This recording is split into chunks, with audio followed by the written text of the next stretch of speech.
Give me a second, man. Transformers out here. Every time I gotta do these live sessions. Part of the reason it takes me so long is I gotta make sure if we're gonna do this long setup, we gotta make sure that it's safe so that if somebody comes I can defend myself and move stuff as soon as possible. It is what it is. We got this. We got this stuff.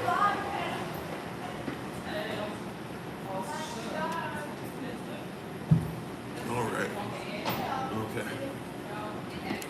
Cool. Can everybody hear me? See me all right? Prayerfully so. Grand Rising to you all. Grand Rising. Hold on 1 second.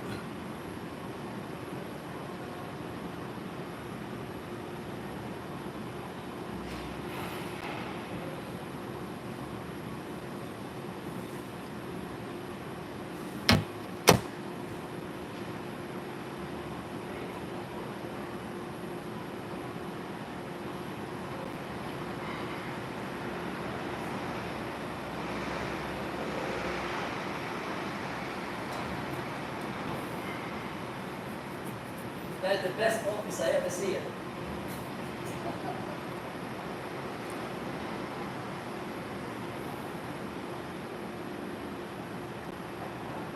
Okay. All right. I'm gonna ask that same question I just asked in a little bit. Now that we're getting everybody else on.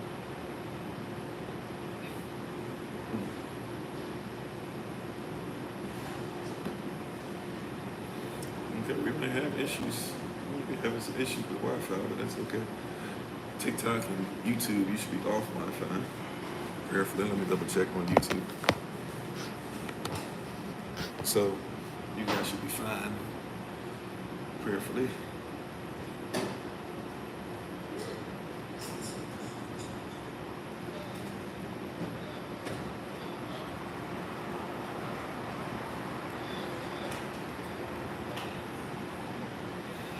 Okay, all right, so we got Prayerfully Facebook will be on. We'll try to get the podcast going. Thank you all for your patience. Appreciate you. Love you all to life. Hope all is well. Let's go ahead and get started. And prayerfully everybody can hear and see me. I did my best. So prayerfully you can hear and see me wherever you might be. If not, I do have sorrow for it, but we're gonna have to try to move on best we can. So prayerfully everybody can see us, hear us, and get what Yah has for us. We will not be on as long as usual, for as you can see, on the road still, and therefore we gotta get ready to leave. But let's go ahead and get started. May the words of my mouth and the meditation of my heart be acceptable in Yahweh's sight. He is our strength and our Redeemer, and it is in His name, which is His authority, that we pray, praise, proclaim, project, and protect today's message. Amen. Hola, mi nombre es Kofi. ¿Cómo está? Bonjour, je m'appelle Kofi. Ça va? Ni hao, namaste, osai enekituya, Ohio.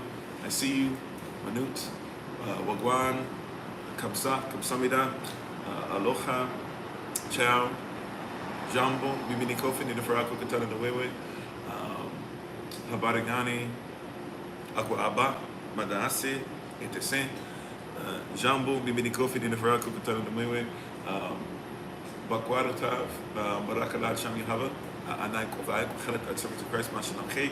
Hello, everybody. I am Pastor Kofi, Pastor Servant to Christ, where we are always changing lives one mind at a time, but being a voice of the voiceless and speaking the unspoken. Appreciate love, y'all. Thank you for being on. We got a bunch of cats probably going to join us today that aren't used to this or whatever. They're going to come up with, I guess, some stuff and some trolling. Y'all got to do a little better. Bring your game up, but I appreciate it. We're in a area, high traffic area today. It looks like, so we're thankful and grateful for you guys to come on. A little better. That doesn't really do much for me, especially since I'm not there. But come on with it. But we love y'all, even though all y'all, some of you have hate today, but we're appreciative of it, and we thank you. We honor your presence, and we're grateful and thankful to have you guys on with us on this rising. Whether it's your first time, one time, many, whether you're trolling today, whatever the case might be, prayerfully you find some value in what we're doing, and join us to learn, or later on come back to actually learn something that might help you in your walk. And we thank you all for being on once again. We give our honor and praise to the Most High. We give our praise and honor to Him for my wife, the Honorable Alma, who lives a life to save and to be honored. As always, you can check her out on TikTok, YouTube, her website, and Pinterest at Bloom and Flourish. Not A-N-D, the letter N, Bloom and Flourish. She is a healer, herbalist, chemist, and biologist by degree. And thank you very much for what you do, babe. I love you very much. To everybody who is on with us, ministers, SOC, staff, secretary, those who know this, those who are learning this, whatever the case might be, we thank you and thank you and thank you again and again. All righty, let's go ahead and get into this message for today. Praise Yahweh. We're going to do a little bit of jumping around. We're going to say our Bible pledge. So if you're able to stand to your feet, or if you're able to reverence the word of Yahweh in any kind of way, we're thankful and grateful for you doing so. But we'll get ready to do our Bible pledge in just a little bit. Also, before we do our Bible pledge, as a reminder, I was saying that tonight there will be no 7 p.m. Eastern New York Time regional meeting, just because I can kind of already tell. Even from yesterday, I'm probably not going to have the energy for it. We'll just go ahead and make it a clean slate. We'll just say for tonight, no live session as well. Okay? So we'll just do that, no live session as well. All right? So we'll already have that in place, okay? So anybody coming for the live session, just know, no live session this evening. And we'll be back on before you at 8 a.m. Eastern New York Time. If somebody else from SOC or somebody's going live, please support them. I just know as much as I would want to come back on, I probably need to take a break. All right? So we're going to go ahead and get ready to say our Bible pledge. In the meantime, let's say hello to everybody who's actually on here to try and learn anything. Even those of you who were really jacked up and stuff, and we'll have to report you later, but we'll still go ahead and put, we'll go ahead and still, put your stuff on here after I report you real quick. All right, let's see. Yeah, hate speech. All right, so, but thank you everybody for being on. How you doing, Brother Dwayne? I'm sorry, there's so many crazy comments or wherever on here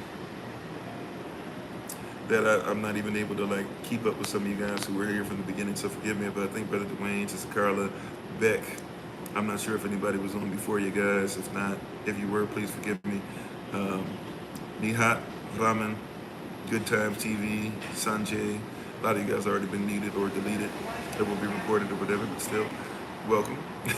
Taishan, how is everybody doing on the podcast? How's everybody doing on Facebook? TikTok, thank you everybody for being on. K1 and only, Sister Sheena, Merit Till Infinity. How you doing, Mr. Tracy? How you doing? Praise y'all for you. How you doing, King D252, Keith, Craig, Wavy David, Brother Ali, etc., right? Rahaj, Petue, am I saying that right? I don't know if I am. Rahaj, I'm not sure if I'm saying that right either, but thank you for being on. How you doing? Everybody, live there, everybody, thank you for being on. Appreciate love you. How you doing, Sister Nadine? Thank y'all for the love. How you doing, Darius? How you doing, Emmanuel? Much love to you. How you doing, Tamaya? Sister Deborah? Tanya? Shoe Queen? Cole? Lottie Dye, everybody come on in. Hola, como está mi hermana Sherry, Big Brother Thomas? Word around. And if I miss you, please just forgive me. I promise you I didn't do it purposefully. Thank you all for being on. Really, really appreciate love you. How you doing, Sister Night? Everyone, all of y'all. Thank you for coming in here. Alrighty. So, we're going to go ahead and get into today. Thank you, Sister Dawn. How you doing? Yeah, they on heavy.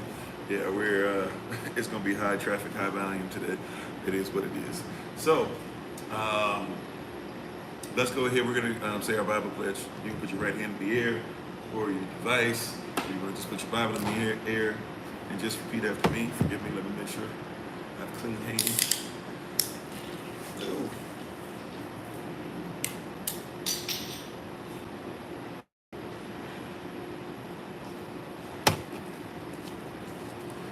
Alrighty. Let's go ahead and just repeat after me. This is my Bible. This is my sword, and this will I trust, for Yahshua is Lord. No sword of God shall ever be heard, for this is my Bible, and this is Yah's word. Hashem Yechavach, Aman, in Yechavach's name, amen. Alrighty, welcome. All right, so today we are going to talk about holy day schedule. Holy day schedule. Not talking about making sure you know the schedule, although we hope that you do for this year, but today we're going to talk about holy day schedule.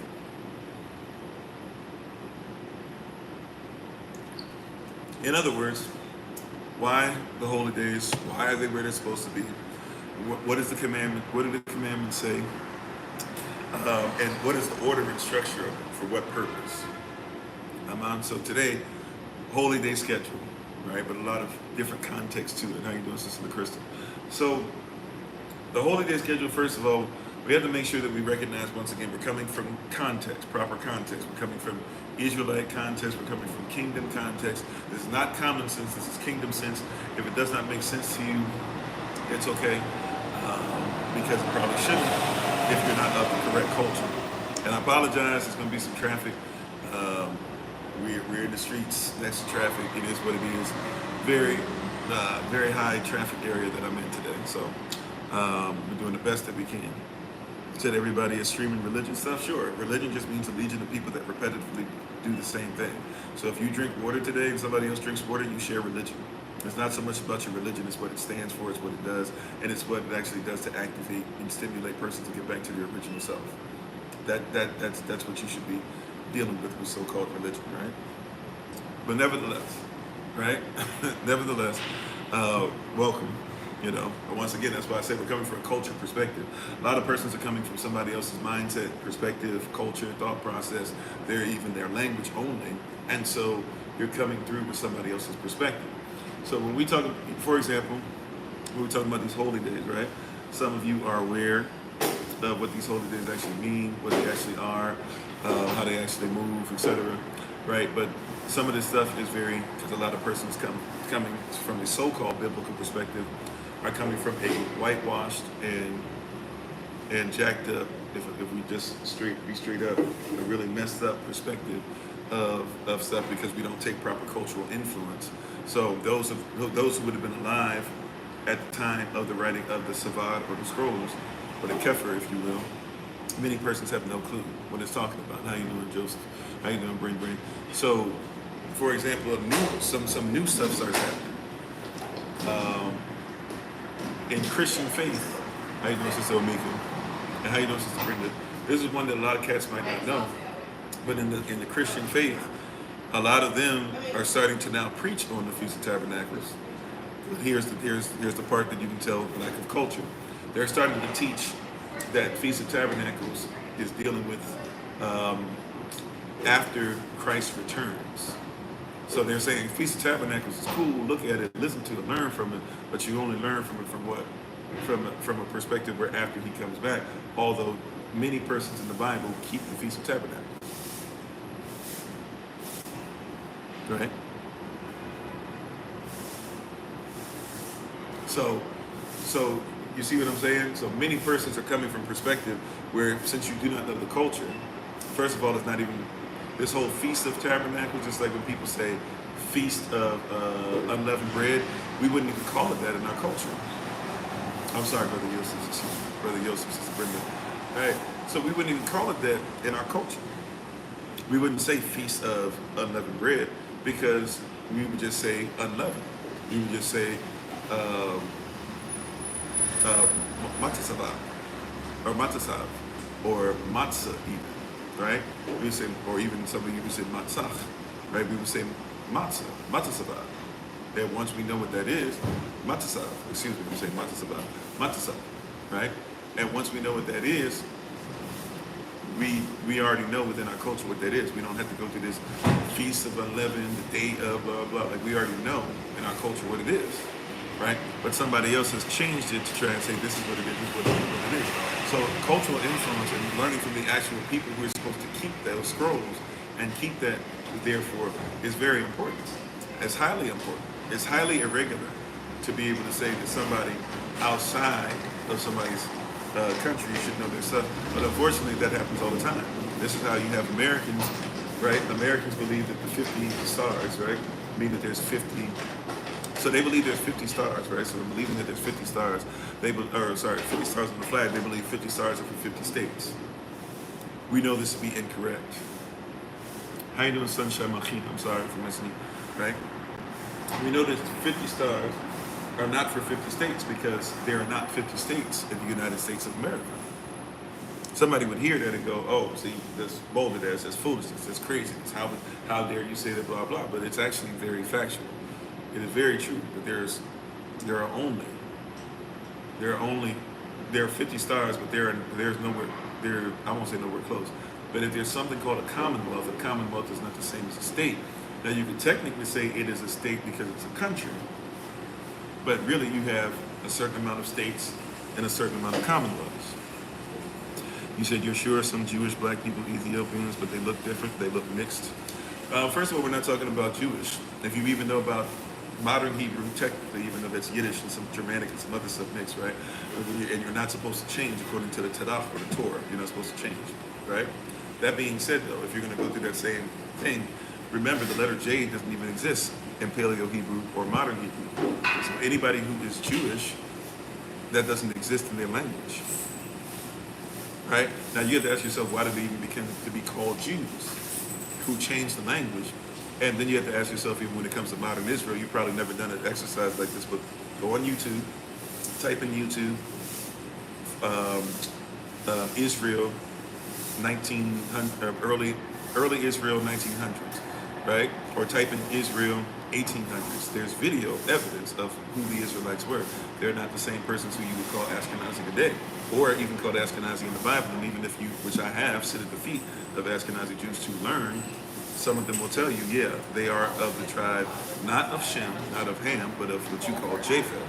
Japheth is not Shemitic or Semitic. Some of them, though, do keep the law, and if they keep the law correctly, anybody who does should be grabbed in, but not everybody does. Not all skin folk is kinfolk anyways.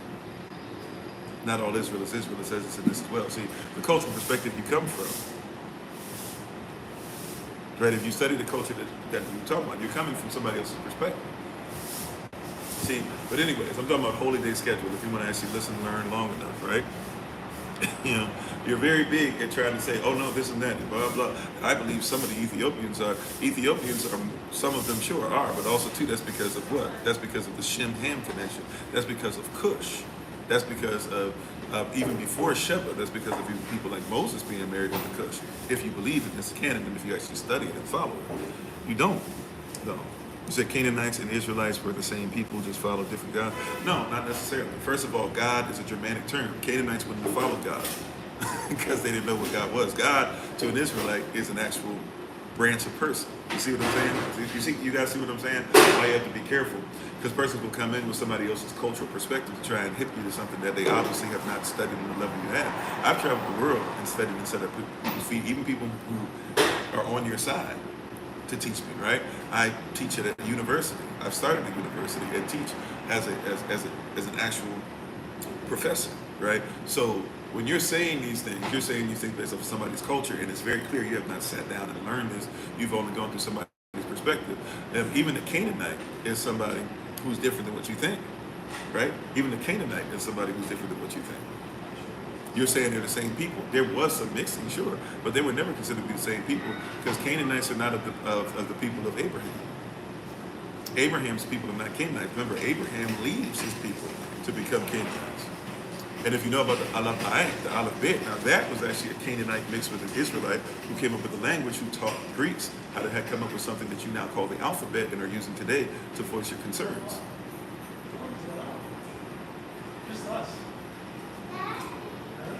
No, I didn't say because I was a slave. I'm not your slave anyway, see? And then you don't like it when somebody who you think should still be a slave, filled with contempt, according to Psalm 122 and Psalm 123, can speak up for themselves, right? And you'd rather me live in Deuteronomy chapter 28, verse 15 through 68, but I'm not cursed, right? And so since I'm blessed with the mindset and the voice to be able to articulate. And even, here's the kicker, even if you don't like what I say that I am, according to the branch of people that I am through African blood, because I can trace my story probably better than you can trace yours, even the blood that goes through my veins is called E1B1A. If you study that, that means that I even by modern standards, have to be considered to be Israelite. So, as Isaiah said, who shall believe our report? It's my responsibility to report this to you, not for you to try and do the reverse. See?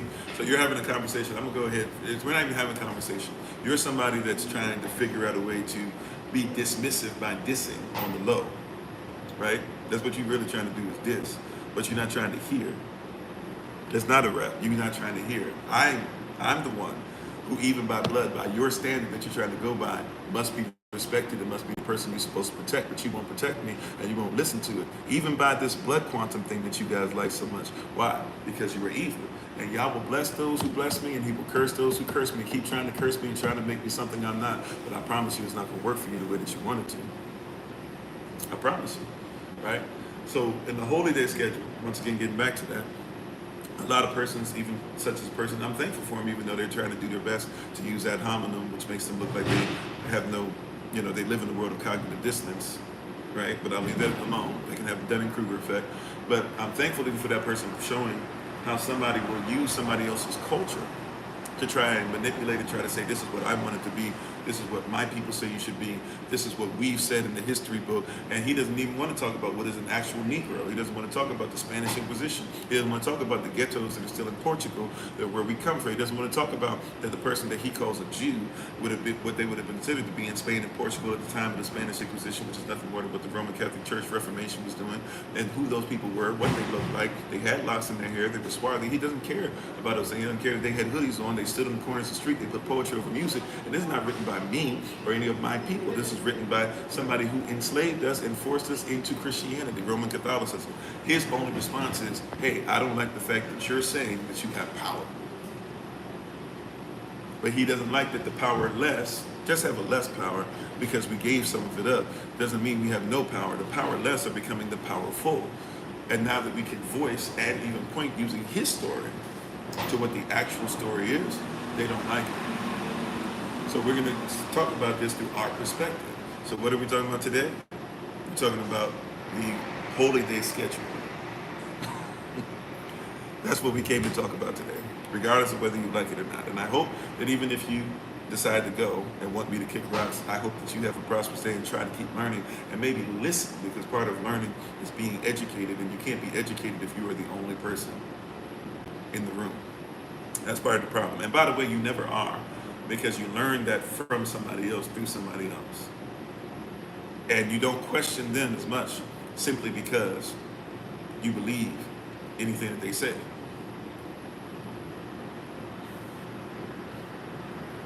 You said the live has been paused? Oh, I'm sorry. Was the live paused for everybody that whole time? I don't think so. I apologize, Sister Nadine. I should have signal. I mean, I'm trying my best. Was it paused? Okay. All right. So,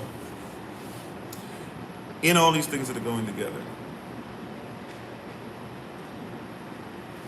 Okay. So in all these things that we're talking about today, excuse me, we're going to talk about the holy day schedule. The holy day schedule is important because if you recognize the holy day schedule, as I was talking about before, persons who are into Christianity and other values, they're trying to now take the Feast of Tabernacles. And what they're trying to do is claim that, hey, when it comes to the Feast of Tabernacles, we're not supposed to worry about it until Christ returns. Now, you will not find the scripture to back this up, or at least I haven't found it. Maybe there is a scripture that they're using that makes sense. I haven't found the one that actually straight up says, we're not supposed to do Feast of Tabernacles until Christ returns. And so in praying about that and thinking about it and realizing that, hey, we are coming up close to the Feast of Tabernacles, we often try to make sure we teach on this stuff anyways. We're going to be teaching on baptism coming up soon as well, a few different times and stuff like that. I think we even send the regional meetings. Make sure that you guys are present for some of those teachings so that when it comes time for baptism, when it comes time for Feast of Tabernacles, any of the holy days, Day of Atonement, which we'll be meeting up, will be Feast of Tabernacles in Georgia at Red Top Mountain State Park. Will be October 12th, Day of Atonement in Georgia. Not sure exactly where that'll be. And it will be at October 3rd. That's a Thursday. We may or may not be in the DC area for that one. And we'll try to have everybody meet in that area, right? Oh, no problem, Sister Sage. Thank you for being on. So we'll hopefully see some of you in those areas as we continue to move and to grow. But when these things come up, they're even scheduled for a particular reason. Now, it's important that you know the schedule so you can try to take time off like you would give respect to any other holy day, right? You try your best to take time off, right? Like a lot of people now, Labor Day, weren't too many people trying to fight for Labor Day. What is Labor Day even to us? But you're fighting to make sure that you have one day off for Labor Day, right? People don't fight against George Washington's born day so they can go ahead and they can, get off. People don't fight to be off for MLK Day so you can do cookout and stuff like that. People don't fight to get off for Easter, even though Easter is Aishtar, and we know that Easter is somebody that's false worship. If you say you're a Christian, which once again Christians don't necessarily follow the Bible, but if you say you're a Christian and you say that you are into Easter, right? And you take off for Easter. Easter is worshiping the woman who said that her son/husband Nimrod was when he passed away with the son, he impregnated her with the rays of the sun. She was the one who had the birth, the immaculate conception, and she gave birth to her son. And she's Ishtar, the goddess, if you will, who came down from the moon in an egg.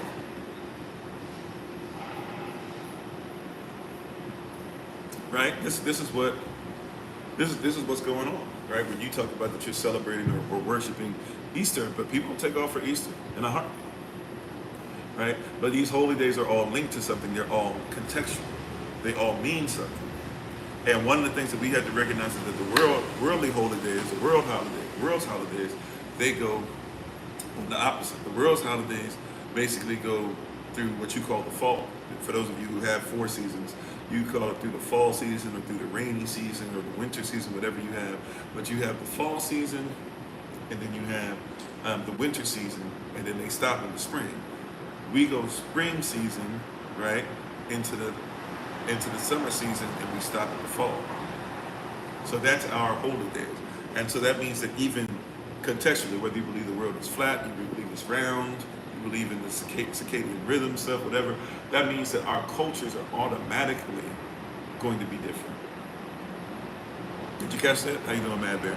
Just the fact that culturally speaking, the fact that if I am looking at a season of really lifting up the Most High, we do it all year long, but I'm saying as far as the holy day season, right? It's like football season or something like that, obviously much better, but football season is not year round. Basketball season is not year round. You can play basketball all year round, but the NBA is only going to be from what, like September-ish to April, May-ish, right? Football season pretty much started already.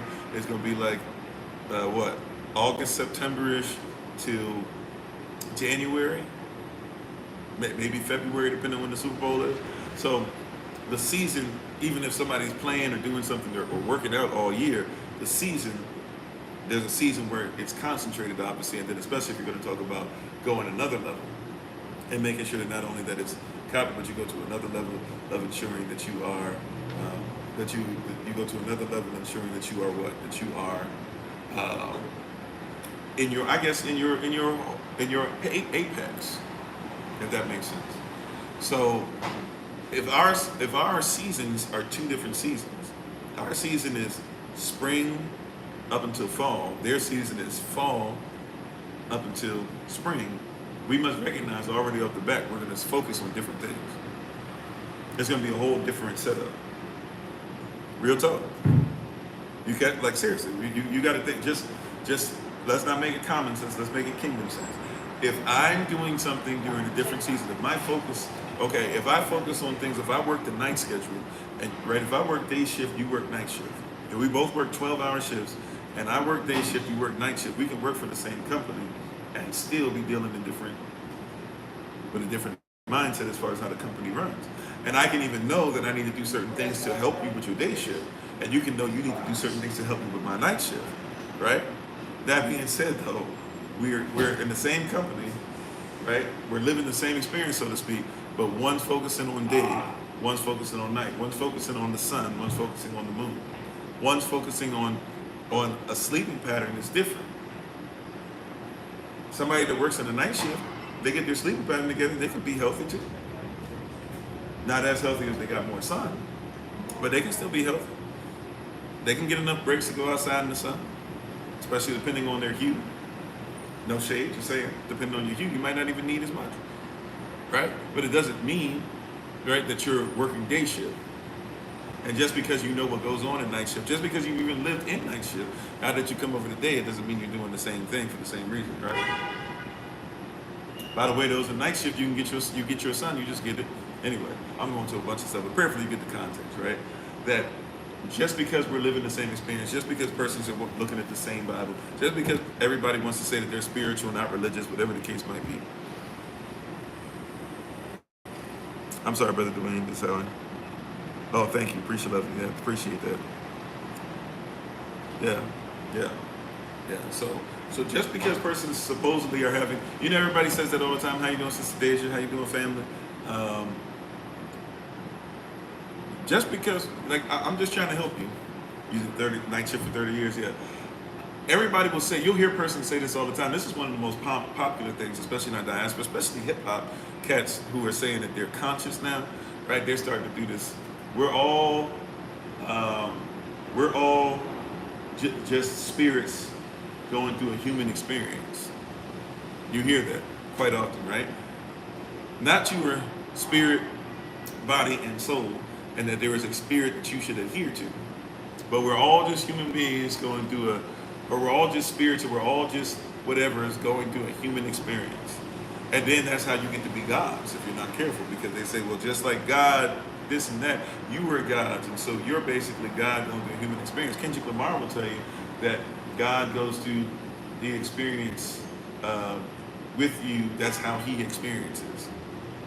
That's why you have to be careful about what God is. You have to know that God is not Elohim, that we should worship, not accept him. But I can't fault him for that, because he came through a very Christian, Eurocentric thought process. And the thing that even brought him close to the Most High at all was the fact that he was out there with his boys. Some of his boys actually got hemmed up and lost their life. And in the midst of that, there was a woman that saw the bullets flying.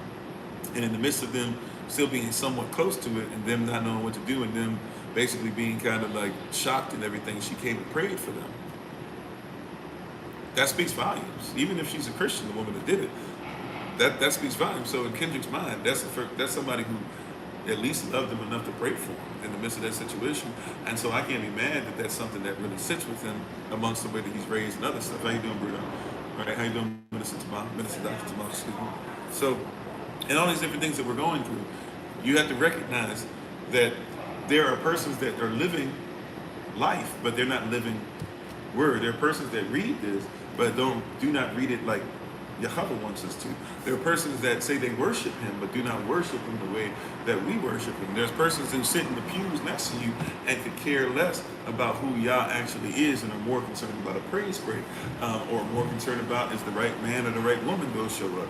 There's persons in the reverse. There's persons that have gone to clubs with you, and you haven't been on their time, but they've been in the club, and they've been sitting up there trying to get as many numbers and drink that yak and that great stuff and all that all day, every day. Right? We're in a situation where a lot of persons are living through the same year, but their year is geared to focus on Hallows Eve, which is coming up, right? Matter of fact, if you look around in your stores, Halloween stuff and Christmas stuff. Now it used to get the gap. Now they just package everything together. Now Halloween and Christmas stuff is already on the shelf because it's the same holiday. We don't even think about it. We don't know, right? We're going to talk about their holiday schedule too. It says holiday schedule. We're going to talk about ours for sure, but we want to make sure we talk about theirs because they're prepared. They're prepared for their season. We're not. We're getting there now, but we're not. Right? And you have to be afraid. You have to be worried about it if we stay unprepared. If we know we should be we should be prepared. We should have some things cut, paired, P-A-R-E. Right? It's talking about to cut. We should have some things pre-cut, ready to serve, and some things pre-cut off. Right? Like in our culture, I don't even say this enough. Right? But in our culture, we cut the fat when we make meat. That's not just because you're from Jamaica. That's not just because you're African. That's not just because you're Native. That's not just because you're Negro. That's not just because you're formerly from those who were former slaves. That's because it's culture, it's law. Did you know that?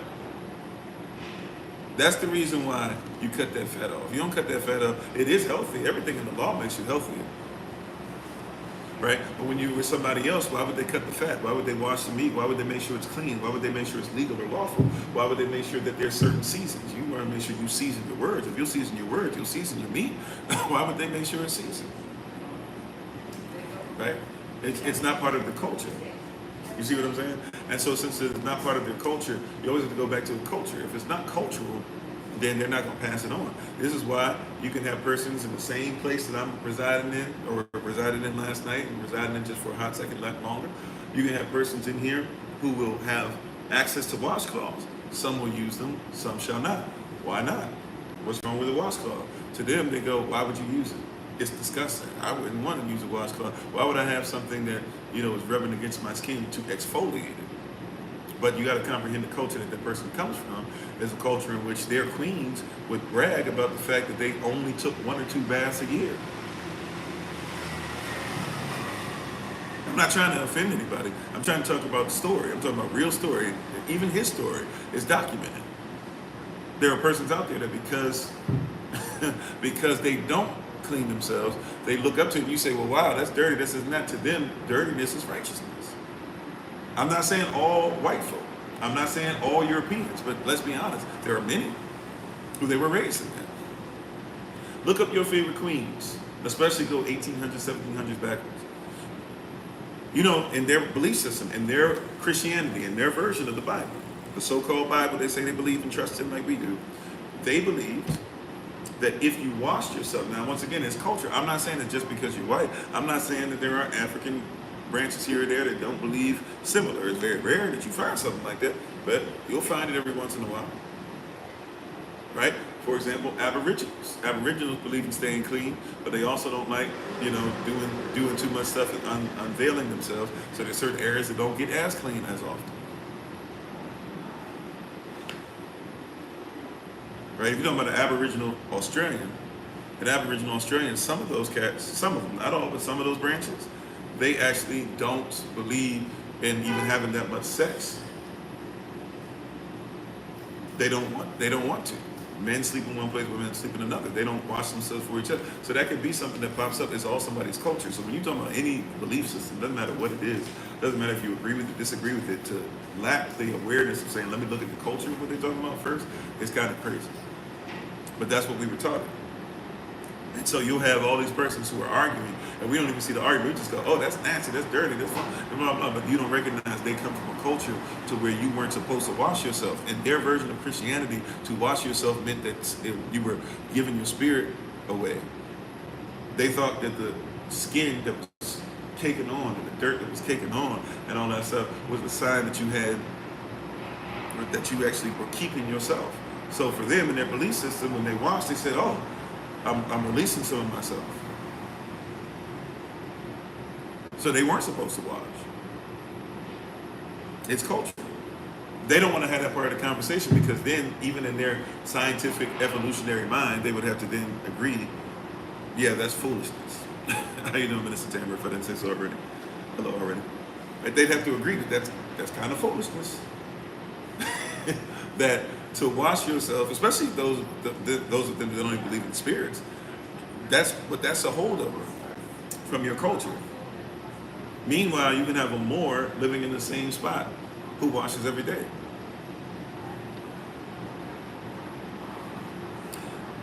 Hey, how you doing, Tony? You got to come a little better than that. I've had persons say way more about stuff, but I'm glad that you said it. Thank you for being on. We'll go ahead and make sure we report you. If you want to continue to learn after that, you can have a great day. Right? But thank you for the hate speech. I haven't heard Blackie in a long time. I think I got called Darky not too long ago, but Blackie, I do appreciate somebody who brings something back to my remembrance so I can know why I do what I do. So thank you for the racism. But yeah, you got to recognize and realize very quickly. How you doing, Sister Tabitha? You got to recognize really quickly that a lot of this stuff is coming from a culture. You said you, oh, okay. So you got to recognize and realize a lot of this stuff is coming from a culture. It's coming from a cultural perspective. This is not random, right? This is not random. The clothes that you wear say something about where you come from or who you adhere to. It is not random, right? So everything about you is cultural. Even if you don't know why it exists, it's cultural. And so once again, if we're talking about holy days, you got to look at the perspective of somebody else. So if somebody else really loves the culture that's into winter solstice, that's into Saturnalia, then you got to figure out what does that come from? Where did that start? And it's not as simple as saying Constantine. It's not as simple as saying Rome. It is not as simple as saying Greece. It's not even as simple as saying Babylonian or Mesopotamia. You have to go back even to the worship of those who worship darkness and not light. Why is it that the moon, that lunatic behavior, that worship of literally lunacy, worshiping lunar things, why is that important? I didn't say astrology is bad, but worshiping the sun, the moon, the stars, worshiping the moon in particular. Why is that something you should pay attention to? Because in the culture that starts worshiping around Hallows Eve, Halloween, that's when your sun is going to start going, at least having the appearance of not being up at the same amount of time, the same length of time, and not supposedly up as high. And even some cases will seem like it gets further. And the persons who worship that are the persons who did the most, what we would call colonizing.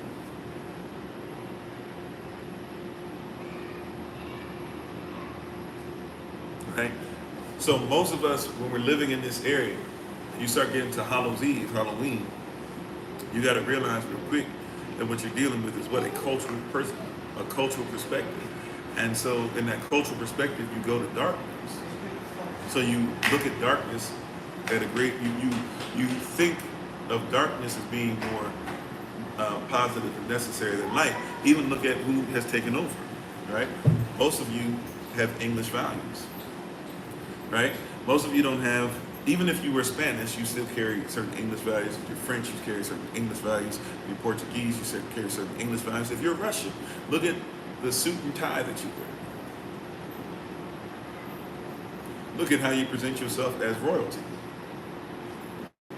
There is no Malachim, there is no Ayazar, there is no Adam. We talk about kings, queens, because we don't recognize anything positive about our culture. And ultimately, to be honest, because we don't recognize a lot about our culture. You said, why are they called heavenly bodies? They're called heavenly bodies because you have Shamayam, which is heaven, right? But then, basically, before they had telescopes, all that stuff, what they would do is they would say, there's a heavenly body. And so, because they said that they were moving, the celestial, the heavenly, if we want to bring it to that term today, persons saw that there were things that moved. And those things that moved, they started saying that they were worthy of worship. And then when you start getting to the Greek and Roman times, right? And I'm talking about early Greek Roman, not even the stuff you guys think about more recent in time. But you look at the early Greeks and Romans, right? They would just go, oh, okay, Jupiter. Jupiter is the biggest one because we see moving, right? So we call him Jupiter. Oh, okay, right? Oh, okay, you got Mercury. Mercury, like Miathkoles. By the way, it's the same thing as the days of the week, depending on the culture. We talked about that before, but Mercury, Miathkoles. So they only believed there were 7, right? But outside of themselves. So you had 8 planets, and then you had the 7th one.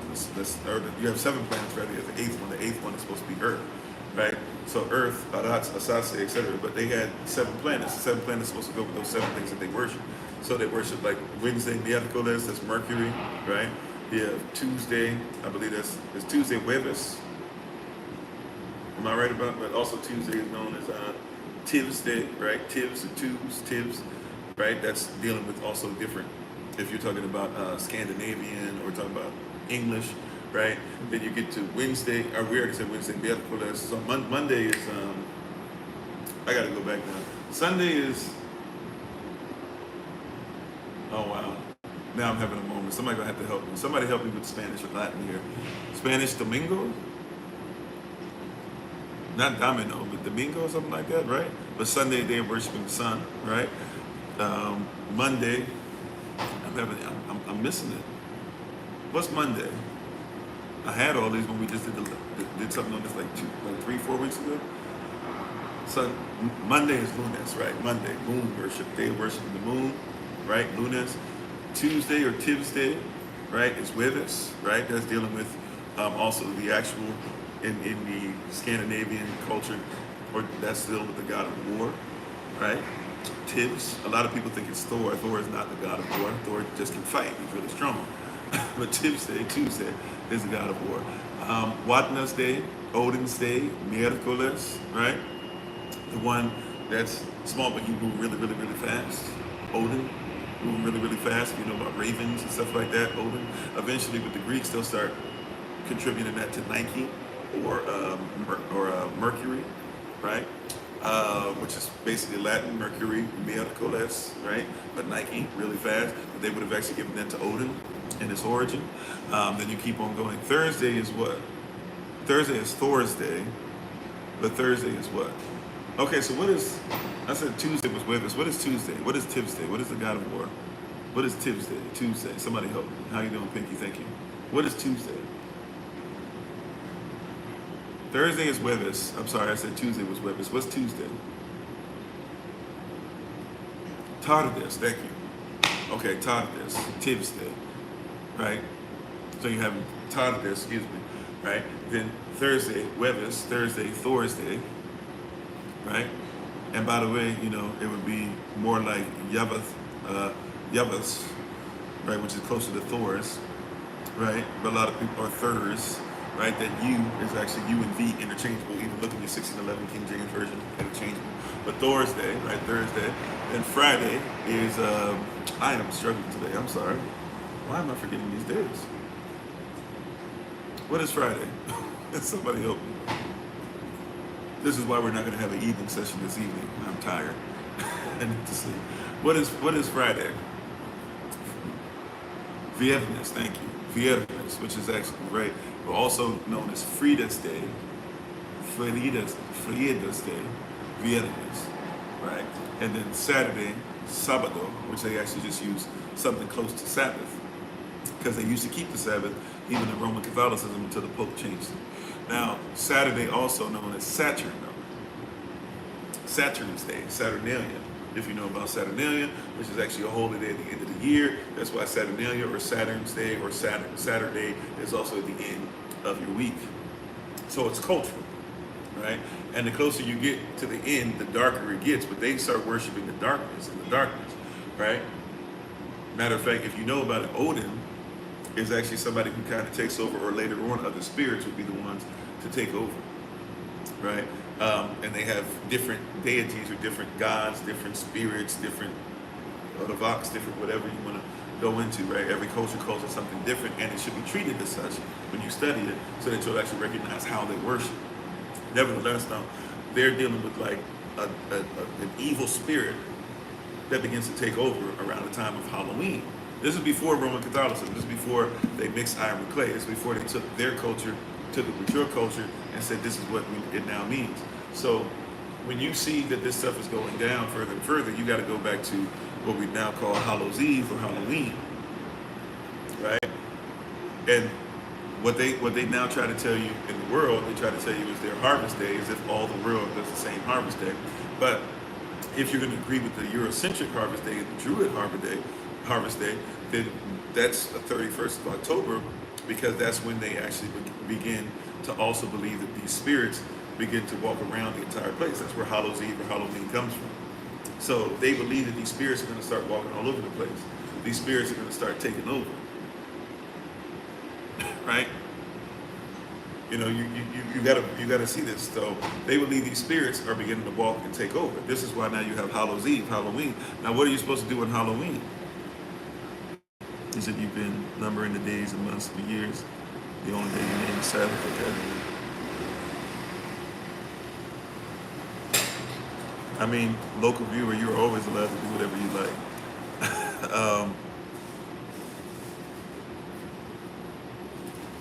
But you have to realize and recognize, right? What Nike and Hermes go together culturally, right?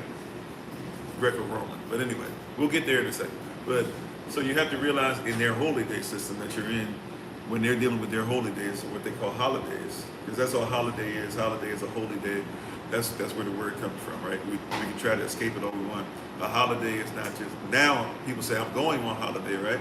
I'm going on holiday. Why are you going on holiday? I'm going to supposedly rest. You're just supposed to treat holy days as a day of rest.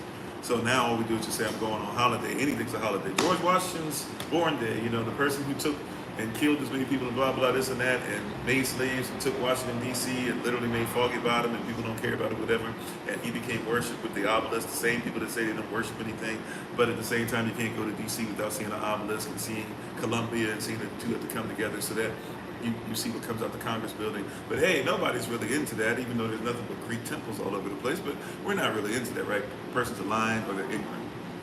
But a holiday is basically a holy day. That's all you're dealing with, right? And many of you who are off today, you're just dealing with what? A holy day. A holiday is basically just nothing more than what? A holy day, right? It's the same thing. That's their holidays, and we got to see what's going on. So when they start getting to October, what happens October 31st? Halloween, Hallows Eve is not just one day. That's the lie. Especially if you are a Christian, Halloween is not just one day. Especially if you're a Roman Catholic, Halloween is not one day. And we even get deeper, especially if you were Spanish, Druid, Mexican even, right? You have to deal with Dia del Muerte. How you doing, Sister Sheila? Because it's not just, because it's a holiday. These are holidays. That's what we're talking about, holiday schedule today. These are holidays. There's 3 days in a row. So if you deal with Halloween, what happened in its origin is, first things first, in the origin of Halloween, you had these evil spirits that were coming, the great spirits were leaving, right? The ones that they looked at as positive, these things that you call gods. Now, God, once again, is anything that you want to create to be able to worship. But even if you decide to worship this bush, you got to give this bush power. You give authority to the bush, and then the spirit can come. Just like if you are possessed, you have to give authority to something to possess you, authorization. You have power. The spirit doesn't, unless you give it a name. That's why the devil has no name.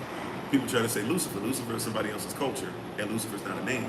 Somebody says, oh, S-A-T-A, you know what? We don't say that. We say Chasatan, or the Satan.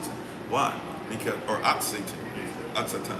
Because he has no culture. He's the Satan, right?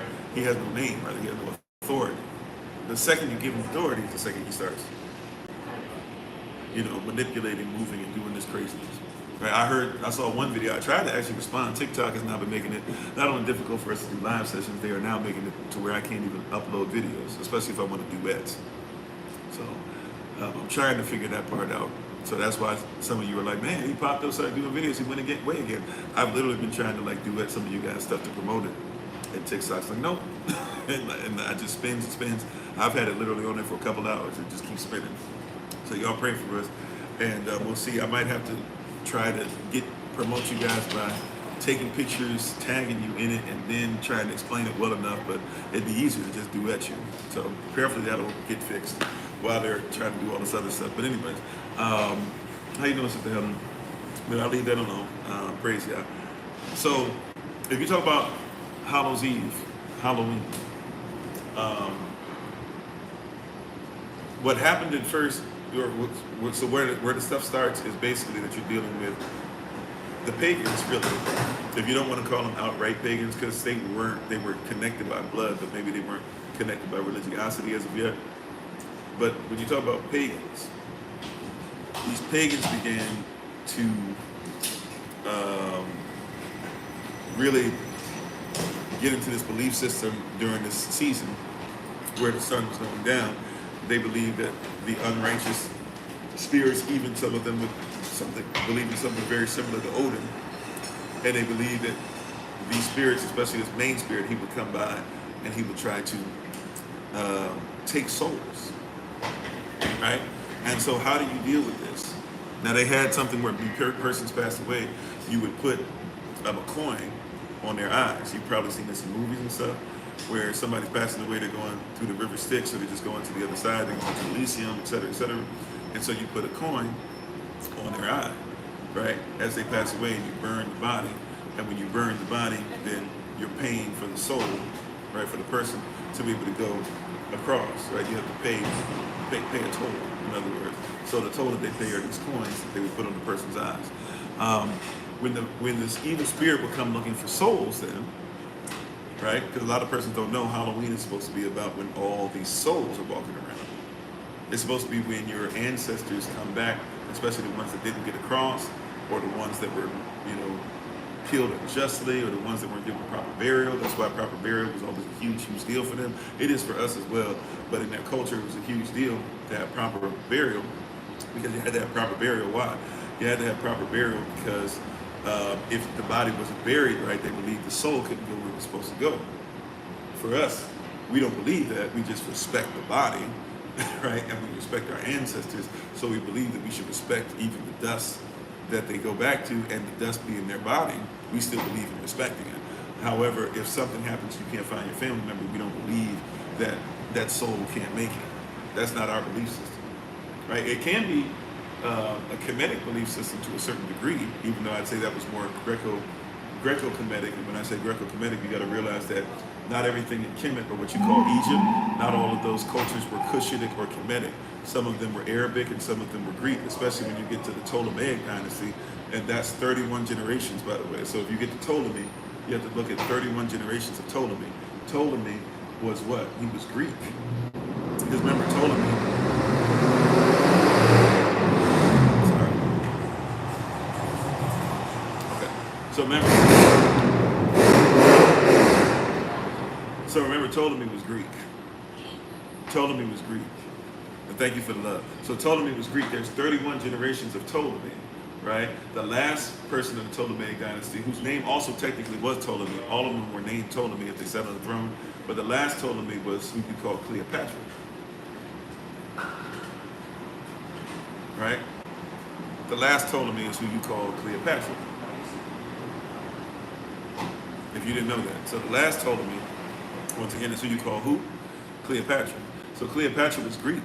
Now, Greeks doesn't mean she was what you call today white, because this whole weird thing of just because you're in Greece or just because you're Rome or considered to be Roman, you have to be white or black is not necessarily always the case, right? But she and her family were actually considered to be persons of color, right? She was actually one of the only persons of Ptolemy to ever even try to learn Kemetic language. Give her credit for that as well, right?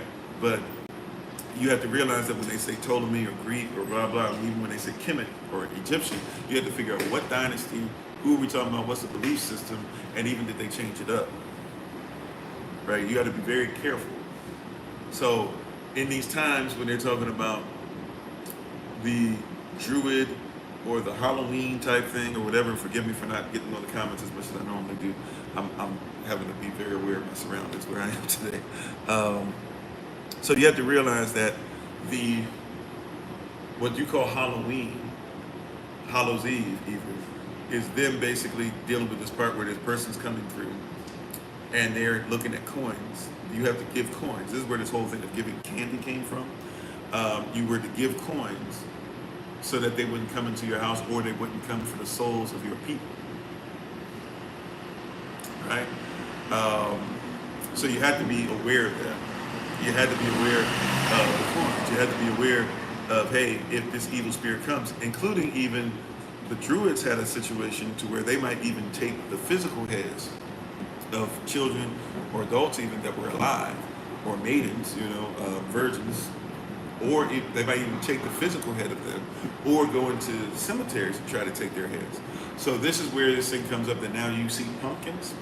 It used to be even they would use a turnip, or they'd use something else that they could try to grow as big as possible. But you would use a turnip, or now you use a pumpkin, or any kind of gourd, and you would take this gourd and you would carve out a face on it.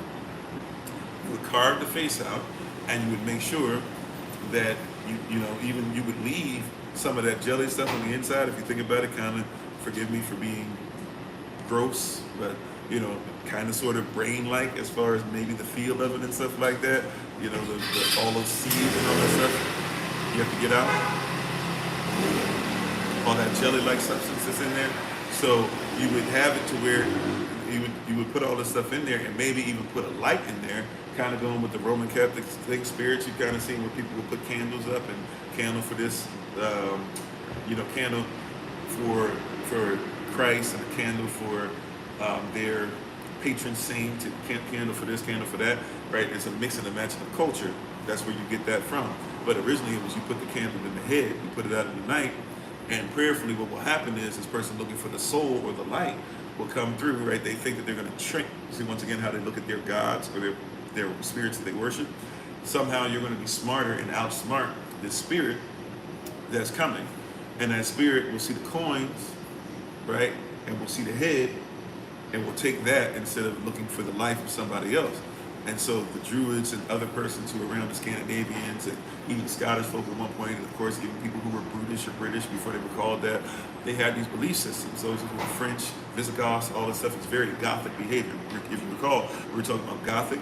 It's very Gothic behavior. You have to know who a Visigoth is, and know that Visigoths are not just French, but Visigoths are what you call today France, who they used to call even Normandy, which today you call France, Spain, Portugal, Englishmen, Russians to a certain degree, even some of Ukrainians to a certain degree, all this stuff. Like, you got to realize that you're dealing with Gothic persons, even persons who you call today, and not trying to be whatever racist, blah, blah, I'm just telling you what it is. Even persons you might call Jewish or Ashkenazi or Khazarian, etc. Some of them are what? Visigoths. That's why you call it Gothic. You think you call it Gothic.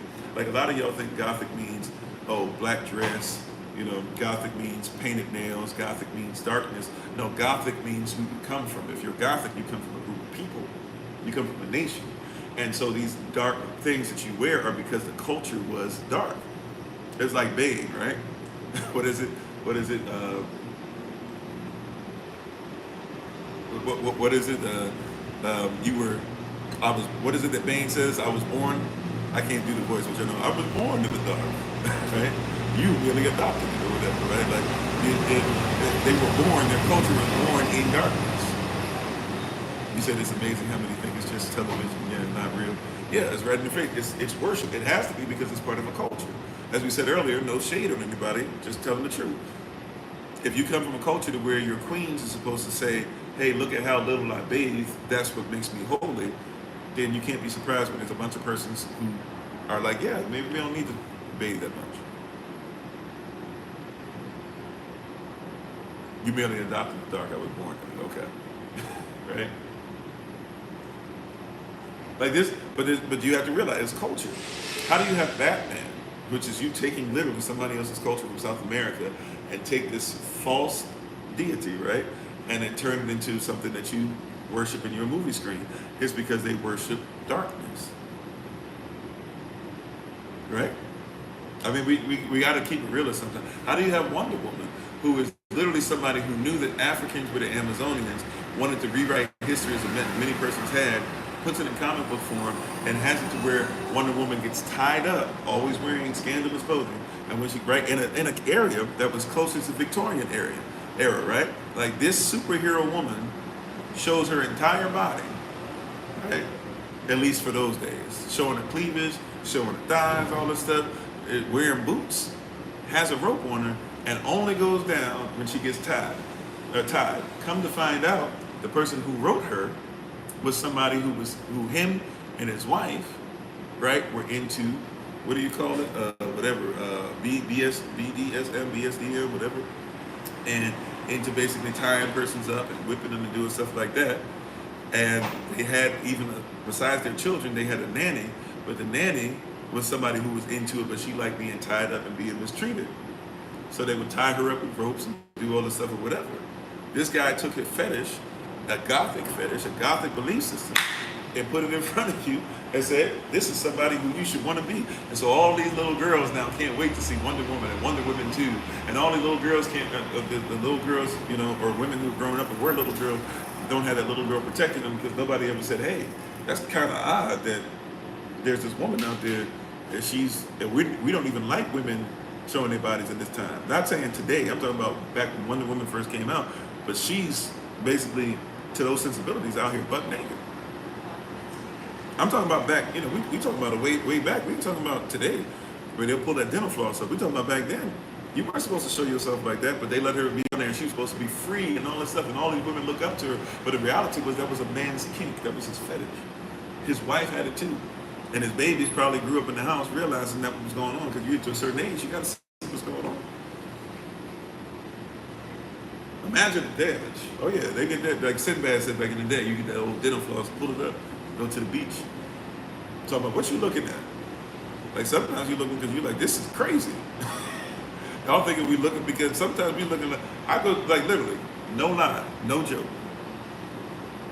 I did so well one time that come to find out there was some woman that was, I guess, trying to get my attention and I didn't even know that she was there. But literally, guys go to the beach and literally be like this.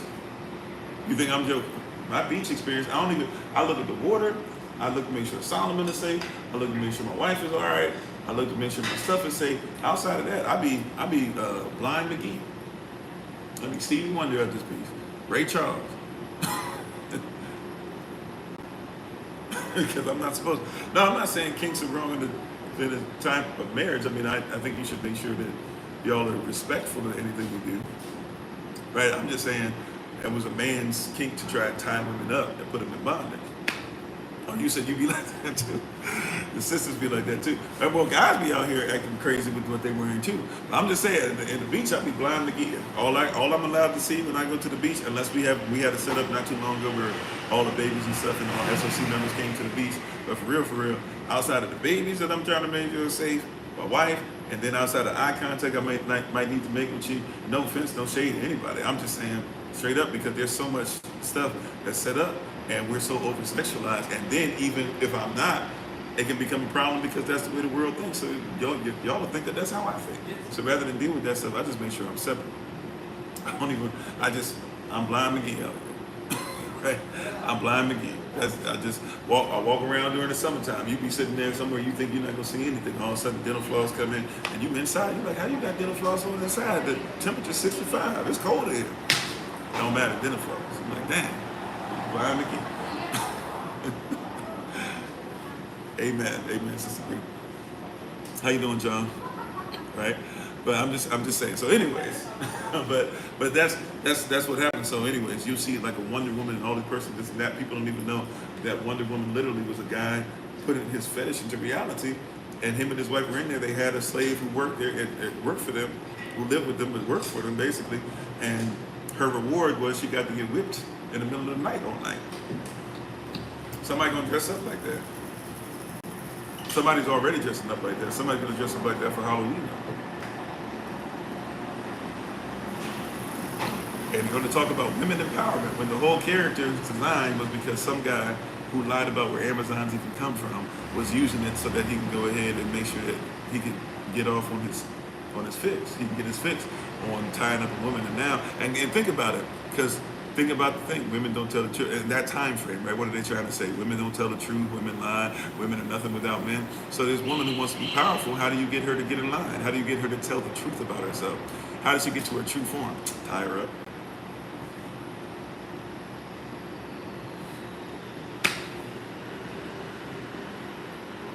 She'll be mad, she'll be fussing, but anytime you tell her anything you tell her, matter of fact, if you know how it actually works, it's not just the lasso of truth, whoever you tie up has to tell the truth, but also, but she, unlike, like if you tie up a man with the lasso of truth, he doesn't lose his strength. If you tie up a man with the lasso of truth, he might have to do what you say to a certain degree, right? But with her, you tie her up, not only does she tell the truth, she becomes subservient. Whatever you say do, she has to do. She gets to her true form, so to speak. That's what the character is. That's not me. I don't believe that. That's what y'all be lifting up. I'm just trying to tell you, be careful. This is holiday stuff. This is holiday stuff. This is cultural. So you tie up Wonder Woman. She gets tied up. And she says, yes, sir. Yes, master. Whatever you say, do. Even if she doesn't want to do it, she has to do it because how dare she do anything else? And we lift this up when we tell girls, this is who you want to be. How you doing, Roberta?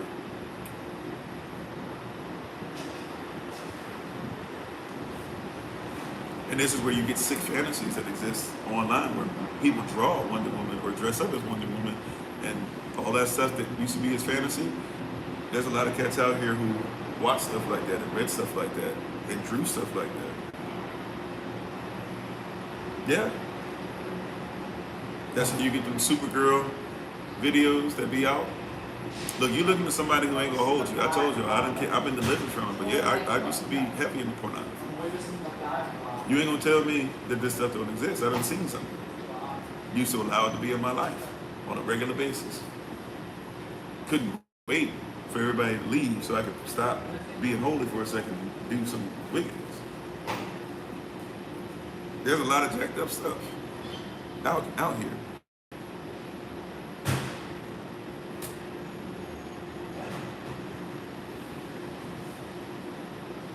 Right? And there's some jacked up stuff. Supergirl characters, Wonder Woman characters, all these female characters. What's one, Hawk Girl, all the stuff. There's somebody out there writing pornos, doing the same stuff that started with Wonder Woman. She's the OG. And we don't want to talk about, hey, be careful, how does it shape? Right? So back to Hallows Eve, right? Somebody gonna dress like this soon, right? Called fan fiction, fanatic fiction, by the way, because what is a fan? A fan is a fanatic. Even Yah doesn't want you to be a fanatic. He doesn't want you to serve, but don't serve him just because. Don't serve him blindly. Know what you're into. Don't read Wonder Woman blindly. Know what you're reading. All right. So back to Hallows Eve. So you have this 3-day period. Guess what? So Hallows Eve is when this person comes around looking for person's souls. They pay, they pay a tax to make sure that the person's soul, family member's soul, is not taken. It can stay safe. And even to the point to where you guys know now there's laws in the books that if you want to make sure that something can't be taken by the government, all you got to do is bury somebody there. If you can get permission to bury one family member in your property, it's your property for life.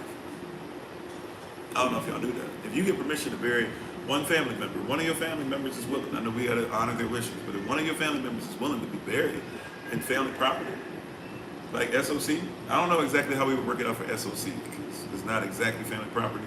I don't know what I'd have to turn it into legally and if it'd be worth it. But it might be where I just go like, hell, I'd be willing to be buried there. And if so, right, by law, they can't touch it. But that comes from a belief system that you're supposed to protect the soul. Yeah, Elvis did it. Many have done it, right? Many persons know this. That's why sometimes we look at it, we say, oh, it's weird that somebody be buried there. It's not necessarily weird. We're supposed to have plots of land to bury our own. We're so used to not owning anything that we don't bury our own, right? But it's not really a weird thing to make sure that you have land, and on your land you put a place for everything, including on the land that you have. Why not make sure that you can have somebody be buried? And once the person's buried there, then that means you have literally your family lineage there. Who has a right to your family lineage but you? Now, this is not even necessarily biblical context, even though contextually Abraham made sure, let me get some land to bury Sarah, right? Joseph said, Israel is about to pass away. Let me go back to Goshen and make sure that he can be buried exactly where he's supposed to be, right? Like, this is something that's very lawful, but once again, we don't study law. Right, and therefore you can't be taxed. Why? Because because to tax something means you got to be a slave. But how are you a slave to your own land? Remember, it's not where you come from, it's who you come from. The land matters where you come from if you're buried there.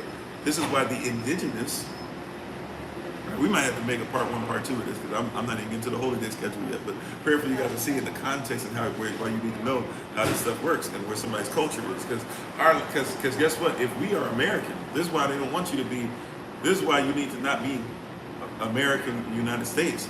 Those of you who have American blood, what is the original American? An original American is a copper-colored person indigenous to the Americas, which means that if you can prove who you are, that means, and you not only can prove it, but then you make sure lawfully you are called that. The second that I, as an American sovereign, not a citizen, because a citizen is a part of a fake corporation by law, right?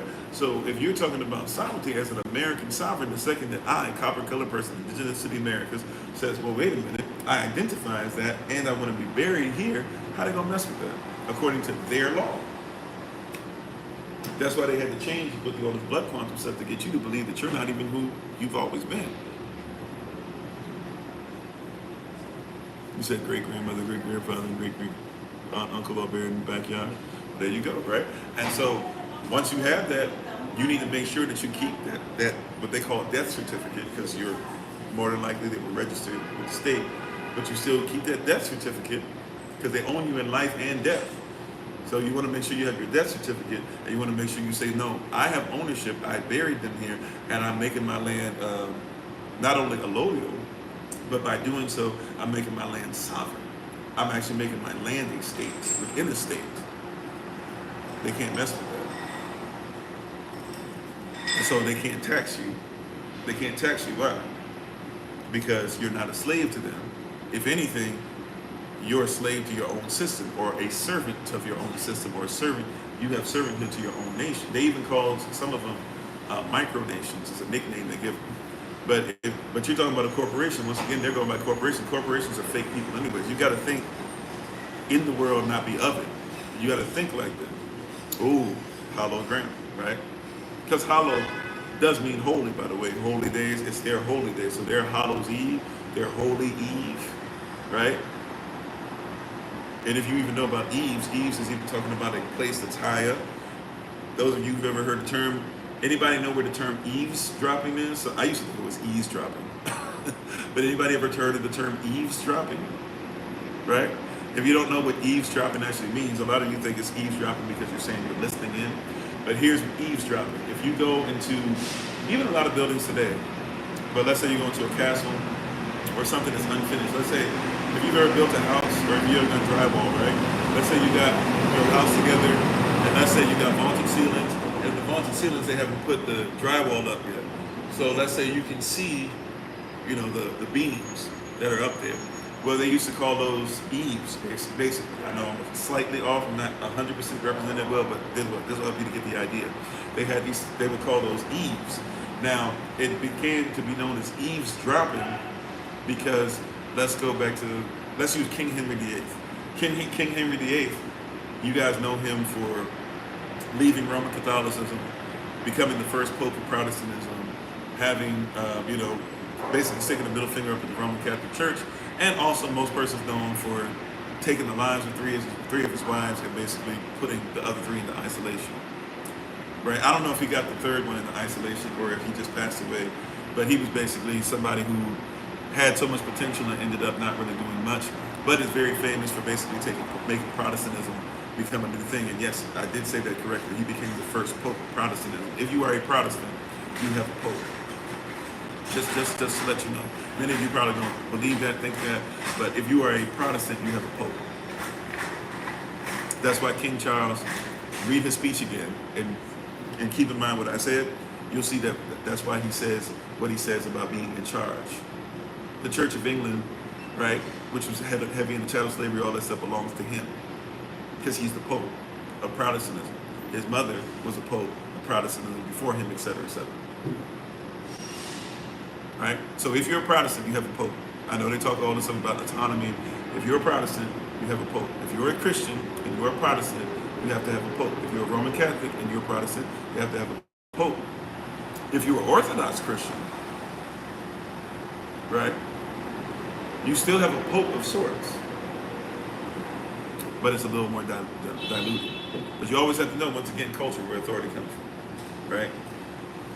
So King Henry VIII, though, he's known for killing his wives probably more than anything else, right? Even though he didn't off all of them, and even though there was even one, if not maybe two, that were actually trying to do stuff to take his life, right, to get somebody else on the throne. But still, that's kind of what he's known for. But King Henry VIII, if you're going back to what we're talking about with Halloween and Hallows Eve and the darkness and all that stuff, King Henry VIII is known for basically taking, I'm sorry, how can I say this?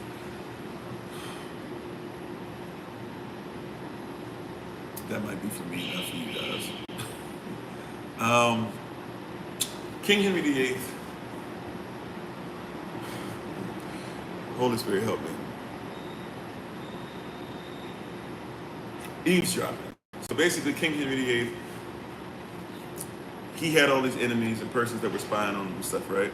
And it got to be in a place where he was afraid of anybody, including there were even people that were spies that were so heavy into trying to listen to him. In places that he had built but weren't quite finished yet, you could see the eaves, the bars that were on. And so basically, they would call it eavesdropping because you were dropping in a conversation, including there were persons who had even eavesdropped, who literally were in the eaves, were trying to listen in, trying to get the tea, so to speak, or trying to get a secret or whatever, and sometimes would mess up, and in the midst of being in the eaves would actually fall. They would drop. And if they lived, would be in serious trouble, or they would just die when they hit the ground. They literally eavesdropped. They dropped from the eaves. So if you heard the term eavesdropping, it meant people were actually listening in to your conversation. So if you didn't know that, that's actually where the term eavesdrop comes in, where people literally were trying to spy. So that's why eavesdropping means you're trying to, spying on somebody's conversation. Anyways, so ear hustling, same thing, right? So this whole thing of eavesdropping and everything, but it was Hallow's eaves. So even eaves, hollow being holy, eaves even being talked about something that's high up, right? Even evening is technically supposed to be the beginning of the day, right? It's the same thing, Eve, or why is it Eve? It's Eve because what's supposed to be high up is not as high up. We're talking about heavenly stuff, right? Yeah, I thought it was eavesdropping at first myself, but it's eaves, E-A-V-E-S or E-V-E-S, eavesdropping, right? So anyways, so the eaves, the hallowed eve is supposed to be a holy darkness, the beginning of when evening starts to be prevalent, and what we need to do for these gods to appease them if you're in that culture, right? We don't, they do. You see how much culture takes over? You got to be ready for stuff like that. So for them, when the evening starts to take over Hallows Eve, the first day, which you use October 31st now, it's the demarcation for that. For them, their first day is not only a harvest day, right, which is some of your churches do harvest day instead of October 31st. They try their best to be like, oh yeah, harvest day. No, our harvest day is Pentecost. That's our harvest day, right? So our harvest day already passed. We know when it is, and we harvest in the beginning. Technically, we even do stuff on the feast during the Feast of Unleavened Bread because we want to make sure that we're doing some stuff already. But definitely by Pentecost, basically at the height, and it's still in the beginning, even really the spring going into summer, we want to give y'all the bounty then and be like, hey, we trust you with whatever's coming up next, first fruits, right? But for them, their harvest day is October 31st, not just because they're harvesting food, but also because they're trying to appease these gods.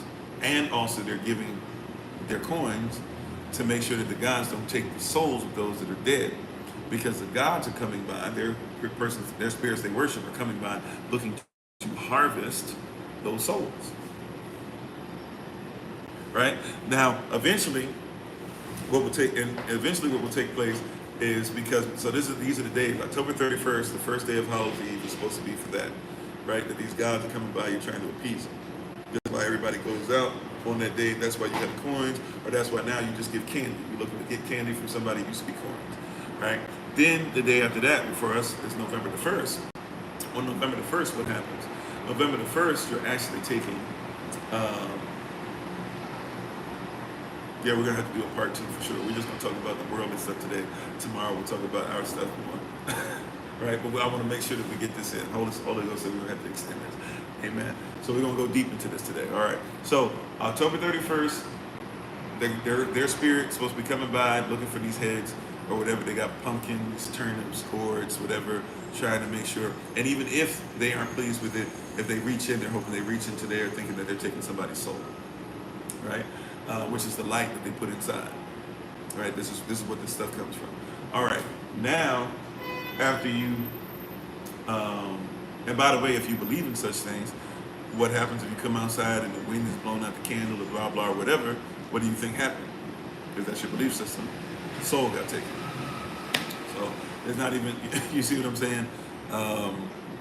So it's a lot of stuff in there. But anyways, the second day is supposed to be, see, a lot of people don't know there's 3 days. Now the third day, you guys know, is Dia del Muerte. That's the day when everybody's just outright out there. You're supposed to be eating and blah, blah. But the second day is when you actually are supposed to try and meet up or find some of your relatives. There's these people that have souls. And the Roman Catholic Church, by the way, this is still done. right? In the Roman Catholic Church, this is not something that used to happen. It's something they still do. So on the second day, you're supposed to find these persons. This is why on October 31st, those of you who only use October 31st, this is why you also don't just go out and get candy and stuff like that, but you get what you call costumes. The costumes are supposed to be things that are disguises to disguise that somebody, if you happen to be out, you're supposed to put a mask on or something like that. So if you happen to be out, you won't be recognized as somebody, or you might even be thought of as a spirit, right, and not a person. And so you won't be somebody that's like, ooh, person walking out here, fresh soul, let me come and take your stuff. You're supposed to hide yourself and make sure that you look a certain way so that you can go ahead and go through. Or maybe hide yourself eventually down the road as certain saints who these spirits would be afraid to come and grab the soul out of, so you would wear some kind of costume or something to make it look like you must be whoever your patron saint or whoever it is. Maybe you want to look like Joan d'Arc or Joan of Arc. Maybe you want to look like Sebastian. Maybe you want to look like Saint Nicholas, right? Maybe you want to look like Saint Valentine, whoever. But that's what you were supposed to do, is you actually dressed up. So on the second day, you actually dressed up in costume to ensure that you were actually, or a disguise to make sure that you weren't recognized as who you were, and therefore your soul wouldn't be on the line. So if you were going to go out to anywhere to do anything, you had to make sure that you were in costume. You can't just go out there and be your regular self, especially if they're looking for souls. You have to make sure you're protected. But let's say you had business somewhere, or let's say you had to go somewhere, well, then hey, you better make sure you put in a costume. And then this thing got to the point to where people would trick each other, where there were persons who were legit thinking there were spirits out there looking for what? For souls. So if you were a spirit and somehow, some way you went past the door and somebody knocked on your door, you didn't get candy, which eventually down the road, maybe we don't have what I'm about to say, so they might give you food, which eventually makes its way to candy, but you didn't get candy back then. They were going to give you the coins, right? If you come to the door and you're the spirit looking for the soul, and the person's afraid of what they see you in the costume that you're in, what do they do? They say, oh, please don't take my soul. We have coins for you. They rob people. Right now, it's something that everybody thinks is cute and all this stuff, but it wasn't cute back then. It was very dastardly. How you doing, beautiful disaster? It was very dastardly. They were coming and they were looking for souls, at least persons thought. And so if somebody knocked on your door, you were afraid. So that's the second day. The third day then is supposed to be a day where you actually sat down and ate with the souls of your family that were still out. So you would literally prepare a place at the table for your family. Your family member who was just a soul out there that hadn't gone to heaven. That was basically, now in Roman Catholicism, you call it purgatory, even though technically, according to the Pope, Roman Catholicism, they don't believe in purgatory anymore. They say there is no more purgatory. Some of you may or may not know that. But back then, they still believed in purgatory, right? But before then, before they called it purgatory, before there was this mixing of iron and clay and all that, before that, you just had a place where the soul of the family member was stuck and it hadn't gone to heaven yet, and you were hoping that they didn't get the soul and then take it to a devilish place until you were able to figure out how could you get that person's soul into heaven or into Elysium or into Shangri-La or into whatever. So what did you do? You made sure you protected them, and then as they were there, you ate with them and you fellowship. If you go to, and some of this stuff still exists to a certain degree. Like in the United States of America, still, but up until recent times, if somebody passed away, you didn't take them to the morgue, right? You had the person stay in the house, and you ate with them. You took pictures with them. Matter of fact, the whole family would come together for the funeral. So a lot of times when you look at some of these older pictures, you'll discover that they have these family pictures, but one of the people is clearly dead. But we don't think about it because we just look at all the 10, 15, 20 persons in the picture. But if you look, one of the persons in the picture is clearly not with us anymore. Now they would do this too because it was an excuse to have a family picture, and a picture back then was very rare. Now you can just take pictures whenever you want, but back then it was extremely rare. How you doing, Minister Chantel? How you doing, KB? And thank you, moderators. I see you busy today. How you doing, Sister Joy? Oh, S&M is what they call it too? Okay, from back when we talked earlier. So yeah, so we got to realize and recognize that a lot of this stuff is really incredulous. It's really ridiculous. It's really crazy. We really have to realize and recognize very quickly. A lot of this stuff is really crazy. You said now and there you go, right? Culture. Now, yeah, I wasn't even thinking about that, but I have seen some of the stuff. Now you can add the deceased to the pictures. And not only that, I thought you were going somewhere else. Now you can actually have a deceased person's picture and put them in an app, and the app will bring them back to life. The app will have them interacting with you in a picture, or it'll have them dancing, it'll have them doing all types of stuff. That's really odd, but that's part of the culture. It's very gothic. It's very Visigothic. That's part of their culture. It makes sense to them to do things that way.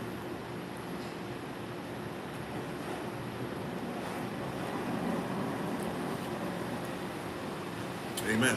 So that's where that comes from. So the first day, so that's Dia del Muerte is a mix of day 2 and day 3, where everybody's dressed up like that, but then also everybody comes together and they sit, and you're supposed to leave spots open for persons in your family who are dead, so that you can feel like you're all coming together. Then you'll see didn't Disney or somebody come out with two movies recently, right?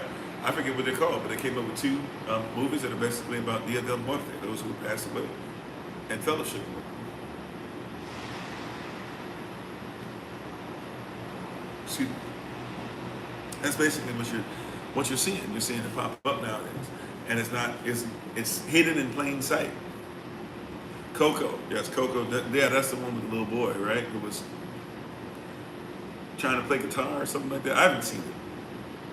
I know about pieces of it. I've seen little pieces here or there. I probably should watch the whole thing in its entirety. I haven't seen it, to be honest, so I can't act like I know all the stuff about it. But yeah, that's nothing but Dia del Muerte, and they probably haven't seen. I think I've heard of it. To not act like I'm being prophetic or something, but they probably have a scene where they have everybody spread out in it, and it probably, is in the afterlife, and it probably looks like all these different generations of persons living together. That's a very Visigothic, Spanish, new version of Olmechi Mexican Christian mix. It's part of the culture. So when these persons when their people make movies, they're making the movie based off their culture. Now all that, you go, wow, that's just Halloween. But keep it moving. What's in their holy day schedule? The next thing in their holy day schedule, if you're in the United States of America, right? I know other places this isn't part of it, but you got to think what was grafted into their holy day schedule. Maybe some of you have something like Boxing Day, some other stuff. But next thing that comes up is what? Next thing that comes up in their holy day schedule is going to be Thanksgiving. Right? By the way, Thanksgiving, technically, especially if you're going back to the times when this was written, and I'm talking about not the Bible itself, but the actual King James version of it, Thanksgiving is known as a day of fasting. Abraham Lincoln changes it though. Something that could be something that brings you out of darkness into light, fasting. Thanksgiving is supposed to literally be fasting. If you back then would have said, I give thanks, then that means you give thanks. But Thanksgiving, if somebody said that culturally, it meant we were supposed to turn down our plates. But fasting is not something we look that highly upon or cleansing. Right? They inverted it, right? It's changed, it's manipulated. So now you get to Thanksgiving, and Abraham Lincoln tries to say, let's make Thanksgiving something to bring forth to where we forget what was actually done to Native Americans and what's still being done. He said, let's go ahead and say that Thanksgiving is now it's not only fasting, but Thanksgiving is when is a time that we give thanks for Native Americans and so-called white Americans coming together. When, if you look at anything on that, now many of you have seen a lot of stuff, granted, a lot of stuff, you have seen many different things changed, right? We'll admit it, we'll be honest about it. Many of you have seen a lot of different things change. But if you actually go back to the original pictures and postings of Thanksgiving, so-called Thanksgiving, these were not peaceful meetups. I'm not even talking about going into the place of cannibalism, this, that, whatever. I'm talking about if you look at the actual times when the so-called Puritans and Pilgrims met up with those Native Americans that were still there, it was not a peace meeting. See, in their holy days, they got to change it up. They got to keep a certain thing to keep you in darkness. You got to realize, once again, what is it? The winter versus the summer, right? The light versus the dark. What fellowship has light with darkness? What fellowship has righteousness with unrighteousness? Or right lawful standing? But if you look at those original paintings, if you look at the original pictures, those original pictures are not talking about what you call Thanksgiving. You'll see that the Native American men, when they showed up, right? When you hear what we're saying, even in the pictures, you can look at these pictures, these paintings. The paintings show that there'll be a whole bunch of male Native Americans, no female Native Americans. That's a very interesting thing to catch. There are a bunch of males, no females, right? Not only that, there's a bunch of males, no females. On top of that, you'll see that there's a bunch of deer. You'll also see that there are bows and arrows, right? There's the shots, right? The bows, the bows and all that are there. And then you'll see that there are white men and white women and guns. Now, some of them, they try to take the guns out of the paintings, but you see there are white women and white men. Now, why is this? That's an interesting thing if you think about it. We're having a meeting, but no women, and no children for the natives, but there's white women, white men, white children. Why? How you doing, brother Charles, OG, double OG, triple OG, Charles 400. Why is it that there's males, females, children on one side, and there's no women, but there's males on the other side in these pictures of Native American and others that we call Thanksgiving? If you look at it, or if you just do some quick research, it's because they weren't trusted. If I don't trust you, why would I bring my whole family around you? Especially if I'm coming to your territory, which isn't even your territory, but you're trying to take over. Why would I show up to you for peace talks? And I already know what you try to do to me, because if you know about who they call, that was their Sambo, for real, who we call Squanto, but his name is actually Tisquantum, or Tisquanto, but Tisquantim, really is his real name. And he was taken, yes, way back in the 1600s, way back, maybe 1500s-ish, but he was taken from where he was, right? And was actually enslaved. So they were doing slavery, chattel slavery already back then. I know you think that it wasn't until 1700s. I know you think, no. Even back then, it was already gone. And they took him. His family ends up losing their lives. They threw all those disease blankets and stuff that they threw back then on them. And he ended up being a slave in Spain. Then he got sold into slavery in England. And then he was able to basically, he probably bought his freedom, but more than likely he was allowed to go back because of how nice he was, or basically how much he listened to Master. And since he was able to do that well enough, he was able to ask, could he go back? He went back, and that's how he could speak English. They'll tell you, and they teach in school to this day, they will tell you that when they went back, when the so-called pilgrims, the so-called Puritans, came over, even though they won't tell you they were sent over here because England wasn't having nothing to do with them, and this was actually, England and Australia were basically used as prison colonies. If they didn't have space for you over there, and they didn't have enough money and time and space to be able to take your life over there, they just sent you over to one of those places and hope that you died, right? That's what really happened, and you were sent over with criminals. So they didn't come over with just Puritans. Even if you believe the Puritans were actually pure, they didn't come over by themselves. They came over with criminals. That's why criminal behavior is a norm in Australia and in the United States of America. You can't have those two places without criminal behavior. And it's criminal behavior from England to just say we're going to send persons over. Now, once they started colonizing over here, then those who had the criminals, because remember, it was a prison colony over here. So once they did that and they colonized over here, then they came and took back over the prisoners and said, hey, this belongs to us because you belong to us, because you're slaves. Real talk, right? We don't talk about it, but it's the truth. All right. So, anyways, you have these. So when the Puritans, so-called Puritans, came over, how you doing, Sister Card? When the so-called Puritans came over, what happens is this. They have this meeting, or I'm sorry, they come over and they say, what they teach is, oh man, we ran into Squanto. We ran into Squanto and he just happened to speak English, and there was this other guy. Praise God. Our God was on our side. They teach this in school, right? That God was on their side, and that's how they happen to speak English. No, Tisquantum, who you call Squanto, was a Spanish slave, an English slave, and then he came back. And when these Englishmen came over, he could speak their language, and he actually was a Sambo. He was a sellout. He tried to come to them knowing that they were slave masters, knowing what they were going to do, knowing what they had done to him, his family, others. And by the way, there's even evidence, if you look at written evidence, not just by the English, but written evidence by our own people. Yes, we have written evidence from back then too. We talk about the fact that Squanto, or Tisquantum, couldn't be trusted.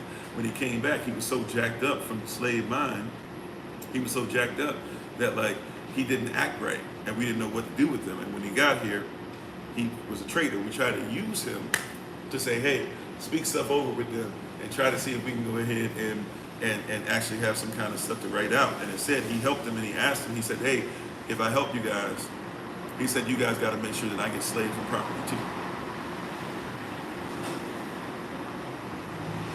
Right?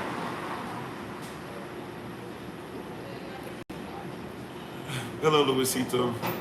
First of all, we probably start off with a greeting, so I'll start off with respect, even though you seem to have none. Second, you guys were held captive in a righteous word and negotiated your freedom, although you were found guilty of mocking and cursing him. Okay, sure, show it to me. Show it to me. Outside of that, you probably need to listen because you're way off. But show it to me. And don't show it to me through one guy who was trying to show what he looked like. Show it to me. You can't. Well, you don't even have a chance. Thank you, by the way. But you couldn't even show it. You couldn't even show it if you wanted.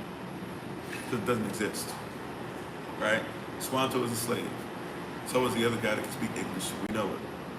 It's written. You wrote it. Your people wrote it. Or the people that you're caping up for. Luisito. Which means that you're colonized too. Whether you like it or not, you got a colonized mind trying to argue for masses still, right? But I knew bourgeoisie when I see it. Heck, I tried to become one. They wouldn't let me in. Maybe I'm mad about it. I don't know. But I'm glad I'm telling the truth. All right. So anyway, so this whole thing of Thanksgiving is flat on its face. And Thanksgiving didn't exist till Abraham Lincoln, who he himself is Melungeon, which means he's part African, part indigenous to America, so actual American, and part what you call European or white. But hated himself so much. By the way, when he's signing the Emancipation Proclamation, the same day that's supposed to go into effect is the same day that he's offering the Lakota and the Dakota, and they're taking their land from him. And at least 400, maybe 440, if not, some people say probably was still the 4,000 and something they were supposed to take. At least 400 men are hung on that day. He took it down from thousands to hundreds because they said it might look bad if you're hanging all them on the same day. People don't talk, persons won't tell you the truth. Their people won't tell you the truth about how, man, they were offing natives, the Khalifa people in California, they were offing them because Abraham Lincoln and them hated natives so bad. He hated himself so bad. He was a former slave. Remember, his father was allowed to treat him as a slave while his mother was a slave. Why is that? Because in law, that means that he was slave. Remember when he ran? Go look at when he was running in the newspapers, how they depicted him. They depicted him as African, as Native American, because he was. They said he was going to automatically get rid of slavery. He kept trying to tell them from 1958 on. He's writing letters to them saying, please don't leave the Union. I agree with you guys. I'm not really black. Don't think of me as black. I'm with y'all. And that black people, yeah, maybe they should be free of slavery because we want to go into capitalism.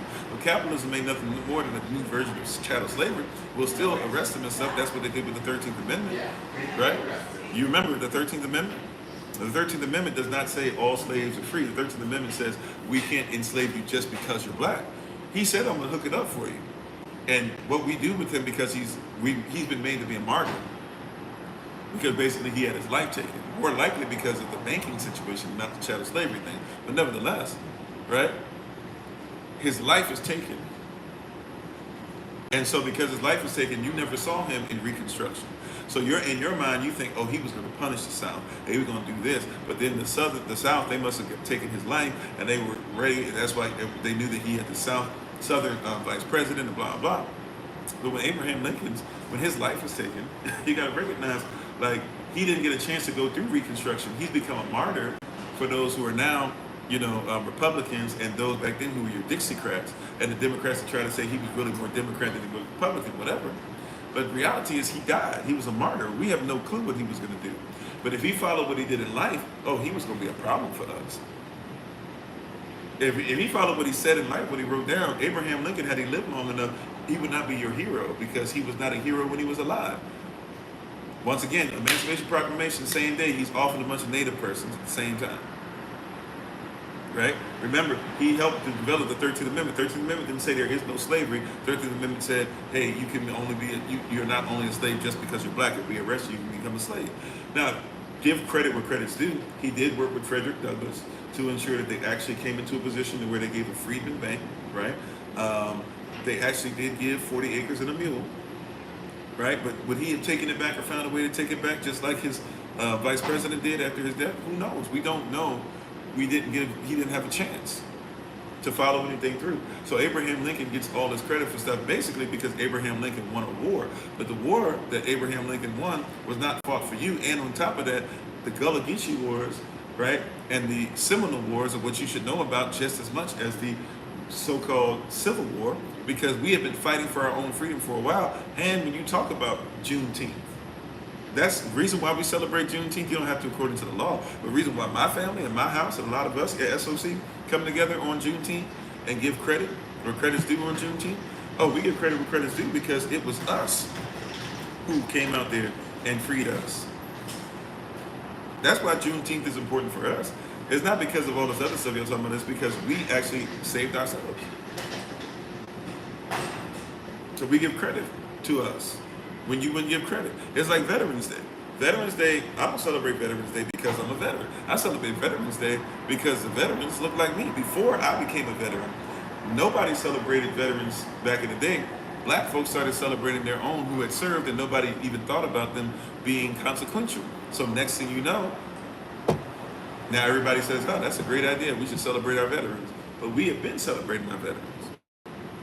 Just like we had been celebrating Juneteenth. I didn't find about Juneteenth 2 years ago, 3 years ago, like a lot of y'all did. I was celebrating Juneteenth when I was a child. It was always known that we freed ourselves when it comes to Texas, and when Texas ran away and they took the Confederate flag down into Brazil. It was always known. They want you to believe that this is some new stuff, and that if what's his face didn't give it to you, Biden didn't give it to you, that you wouldn't have it. No. The Gullah Geechee Wars, my people Gullah Geechee. The Seminole Wars, my people Seminole, by marriage, but my people Seminole. Right? They don't want you to even think. How many of you have even really studied?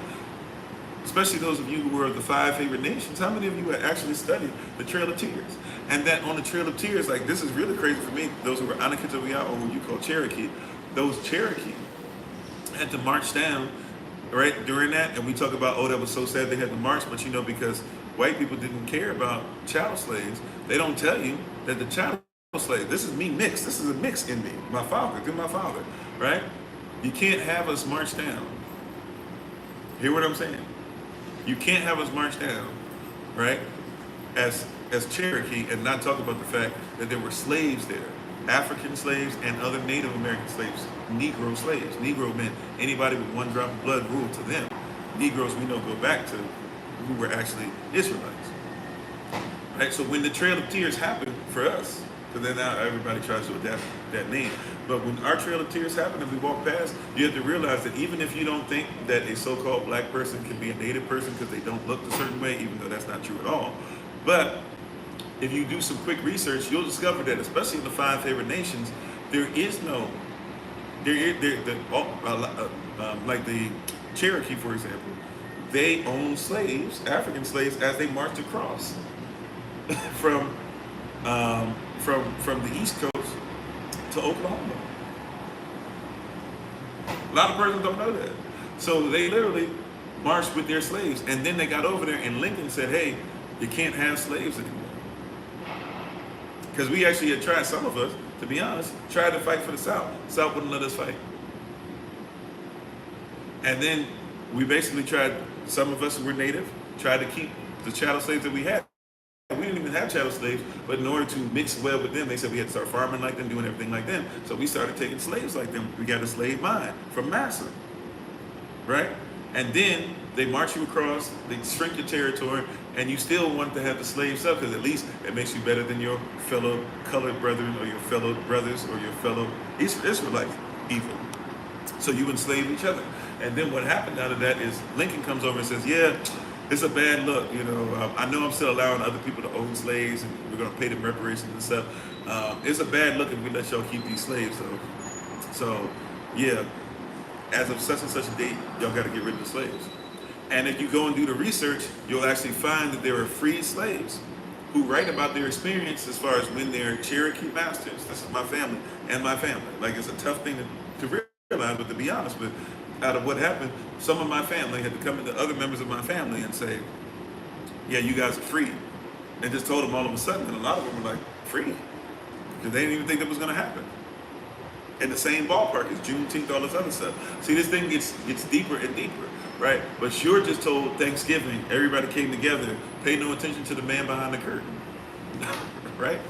But no, there's a lot that happened. A lot that went on, and we had to learn about these things. How you doing, Capricorn? How you doing, Cutie Pie? How you doing, Springtime? How you doing, Sister Jennifer? If I didn't say so already. So literally, I am the product of somebody who was captured on two ends. Literally. That's just my father's side. Put my mother's side on it. Then you got to take me back to Jamaica, and then you got to take me back to West Africa, and you got to take me back to Hasharan, right? But you put both of them together, and right? Well, let's just deal with my father's side, actually. You take my father's side of things, and I have to acknowledge the Anakitoya or the Cherokee, who actually went on the Trail of Tears, and then I have to acknowledge they owned African slaves and had to have them released by order of Abraham Lincoln. And then I have to go back and read what they talk about when they say, oh yeah, you guys are free now. And the other side that says, I don't know what freedom is. And then they lived together long enough. Just because they were freed, they still played, see, watch this, they still stayed on the reservation. Even this lie as far as blood quantum, and you had to be 100% native or 50% native. No, we stayed on what you forced us to stay in Oklahoma, right? And we married into each other. So basically, if you'll give land to one person, you got to give it to us. Even if some of us come over from Africa, if eventually we married over into Native American hospitality, and you allowed us on the Native American land, and remember, it's not where you're from, it's who you're from, and you allowed those two to become one, and you allowed those children to stay on the same land, then who are you now to come and say, well, if you're not from there, you can't stay on the land? You see that?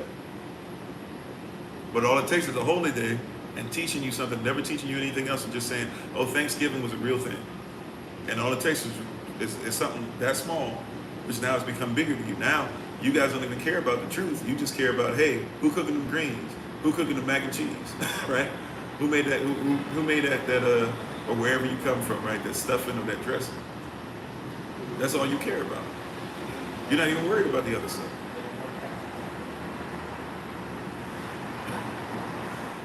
Been exposed since 1970, I see.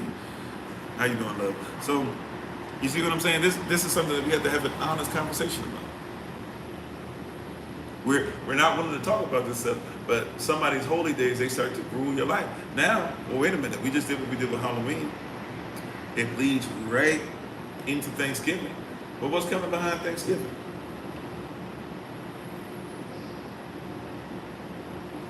What's about to happen after Thanksgiving? We got October, Halloween, Thanksgiving, November, December. What we got coming up? Everybody knows you got Christmas, which is not even the day that Christ is born. Here we go flipping it now. Again, all we're doing is flipping it. We know these things. How is it that you hold these truths to be self-evident, but it's very self-evident that you don't live in truth? I mean, what more do we need to even say about Christmas? The fact that Christ can't be born on Christmas? I mean, should we start there? Right? The fact that it's Christos Mas. So it's either add more to Christ to make it work, or it's a Mass, which means it's Roman Catholic and has nothing to do with Christ. Even the Pope is supposed to be the vicar, he's supposed to be Christ on earth. How you doing, Bruce? Thanks for being part of the community. Should we talk about Saturnalia, which is a huge part of what's going on? Saturnalia. Who is Saturn, and why was he worshipped? And why do you think that you should be into the end of the season or the end of the year or the Saturnalia stuff? Why is it the end of your every week on Saturday? Why is it that you're supposed to party? What do you know about Saturnalia? Why is it that everybody's supposed to switch places? The rich become poor, the poor become rich. Christmas holiday season, Saturnalia. How you doing, Forever Young? You see, there's a lot of stuff that's here, and we don't even recognize, we don't even think about it, we don't even operate it, we don't tell the truth, once again. This holy day schedule, and watch this, if you're on somebody else's schedule, I know this is gonna sound weird, and I'm gonna ask you to answer a simple question. But let's just do a little something real quick. Right? Let's just do something like a real simple, real easy question. You ready? If you're on somebody else's schedule, are you on your own? I know that sounds very simple, but just humor me if you don't mind. If you're able to answer on any platform that you're on, right? Just humor me for a second. I know this is something that doesn't even seem like it's kingdom sense. It seems like it's too common a question, but just roll with me. I promise. Just for a second. If you're on somebody else's schedule, right? Real talk. Can you be on your own schedule?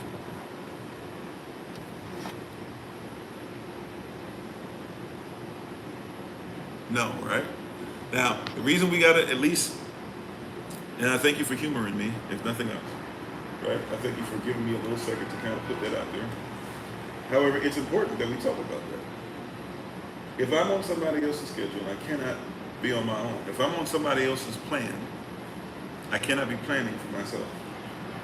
If I have somebody else's thoughts that run through my head, then I cannot have true thought of my own. This is why we also have to give credit on the end as well, as far as Yahweh, right? His ways are not my ways, his thoughts are not my thoughts. So if Yahweh's ways are not my ways and his thoughts are not my thoughts, that means that even when it comes towards his ways and my ways, his thoughts and my thoughts, that means that I can never truly say that I'm on my own plan, I have my own vision, I've made my own whatever. I'm a self-made anything because it's not my plan, right? So even when people say, that's why I always say temperance and never self-control, because I'm not self-controlled. I don't have control over myself, because ultimately if what governs me is greater than myself, then I have to give honor to what governs me. You see what I'm saying? That's why nobody really truly has self-control. You be saying you have self-control, but there's times you want to slap somebody upside the face, but you would lose your job if you did, right? So it's not you controlling yourself, it's that person that pays your check is in your mind saying if you slap somebody, you lose your job. Right? How you doing, Sister Monica? You see what I'm saying? So if you're on somebody else's schedule, you're not on your own. This is why it's important to talk about these holy day schedules, because if that's what's scheduled for them, that's what's scheduled for you. If you're supposed to bow down to heathens and be worried about your spirits of your ancestors, that if you see any spirits of your ancestors, know that that's demonic. That's not your ancestor. You be sitting up there, I went to so-and-so and she looked in the crystal ball, he looked on his tarot cards, and we discovered this and this and this and this. No, that's not it. That's not it. That's a demon. No, you don't understand. I'm not saying you didn't see something that looks similar, but do you not know that demons study you as well? Do you not know that demons are looking for ways in? I'm not saying don't visit the grave. I'm not saying don't give honor. I'm not saying you can't cry about your loved ones. Right? What I'm saying though is that don't get into this stuff to where you're going against stuff that's against Yah. The only times you've seen anybody that actually talked from beyond the grave was somebody that was either having a conversation about trying to warn others and they couldn't move out of hell, or you seen a conversation that basically was somebody being woken up before it was time for them to be judged through a witch, and even the witch threw a fit like, hey, I'm not supposed to be talking to this one. And then King Saul was trying to talk to him, and Samuel was like, my time is done. You should have listened then, but hey, my time is done. Right? I'm waiting for judgment. Paul says it's like this. It's as if they fell asleep. There's going to be time for judgment, but nobody in hell yet. Hell is an eternal place, sure. But in the timeline, if you're going by the timeline that's within eternity, nobody's in hell yet. The only person that's even close to hell is Abaddon, who's supposed to be watching over it and guarding it, and he's going to be given he's going to be granted access to be able to use the key to open it up. First person going in is the devil.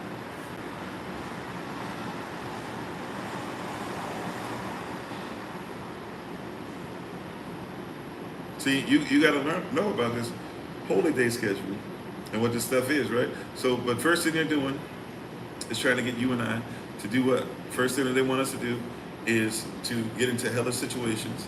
Then they want you to go ahead and get into Thanksgiving, right? Which is to take your mind off of a lot of stuff that actually has happened and still affects us as a people, as a diaspora. And then thirdly, what are you supposed to then get into right after that? As soon as you finish that, then we're supposed to go from what we just talked about to now what's the next thing you're supposed to get into, you're supposed to get away from, you're supposed to forget. You're supposed to then forget what's going on concerning, like we said, Christmas and all that stuff, because now if we take the Christ out of Christmas, because he can't be born out of there, and if we change the story, right, we can change other things about it, because there was only 3 men that showed up that night, and it would have been September, October-ish, definitely not December, and it has to be 6 months after Christ is passed away, right, on the day of, because he passed away. He's 33 and a half years old. That's 33 years and 6 months when he dies. But add 6 months to that, 6 months from when? Let's just say April 1st, just to come into agreement. But then I got to go May, June, July, August, September, October. October 1st, right, around the average of the time that Christ would have been born. So that means he couldn't have been born in December if he would have been born in October. Right? The only reason why you even consider him being born in December is because it's Christian Roman Catholics who rewrote the story and told you that out of their belief system he should be there, right? Which, by the way, you have to even be skeptical of, because even when they start using their Greco-Roman calendars, the Greeks and the Romans calendar was messed up. Remember, they only had 10 months. They had to add 2 months eventually. They only had 10. They had to fix their calendar once a year. Julius Caesar, that was his gig. If you didn't know, if you think that I'm lying, look up all the different things that Julius Caesar did even before he became big time Julius Caesar. You will discover that part of his duties was to make sure that he corrected the calendar. That's one of the reasons why he won some of the battles, because he would have persons thinking it was time to rest, and then he would change the calendar and correct it, and then he would correct it but wouldn't tell the persons that he was fighting when they were doing that Civil War stuff, and so then he was able to beat him.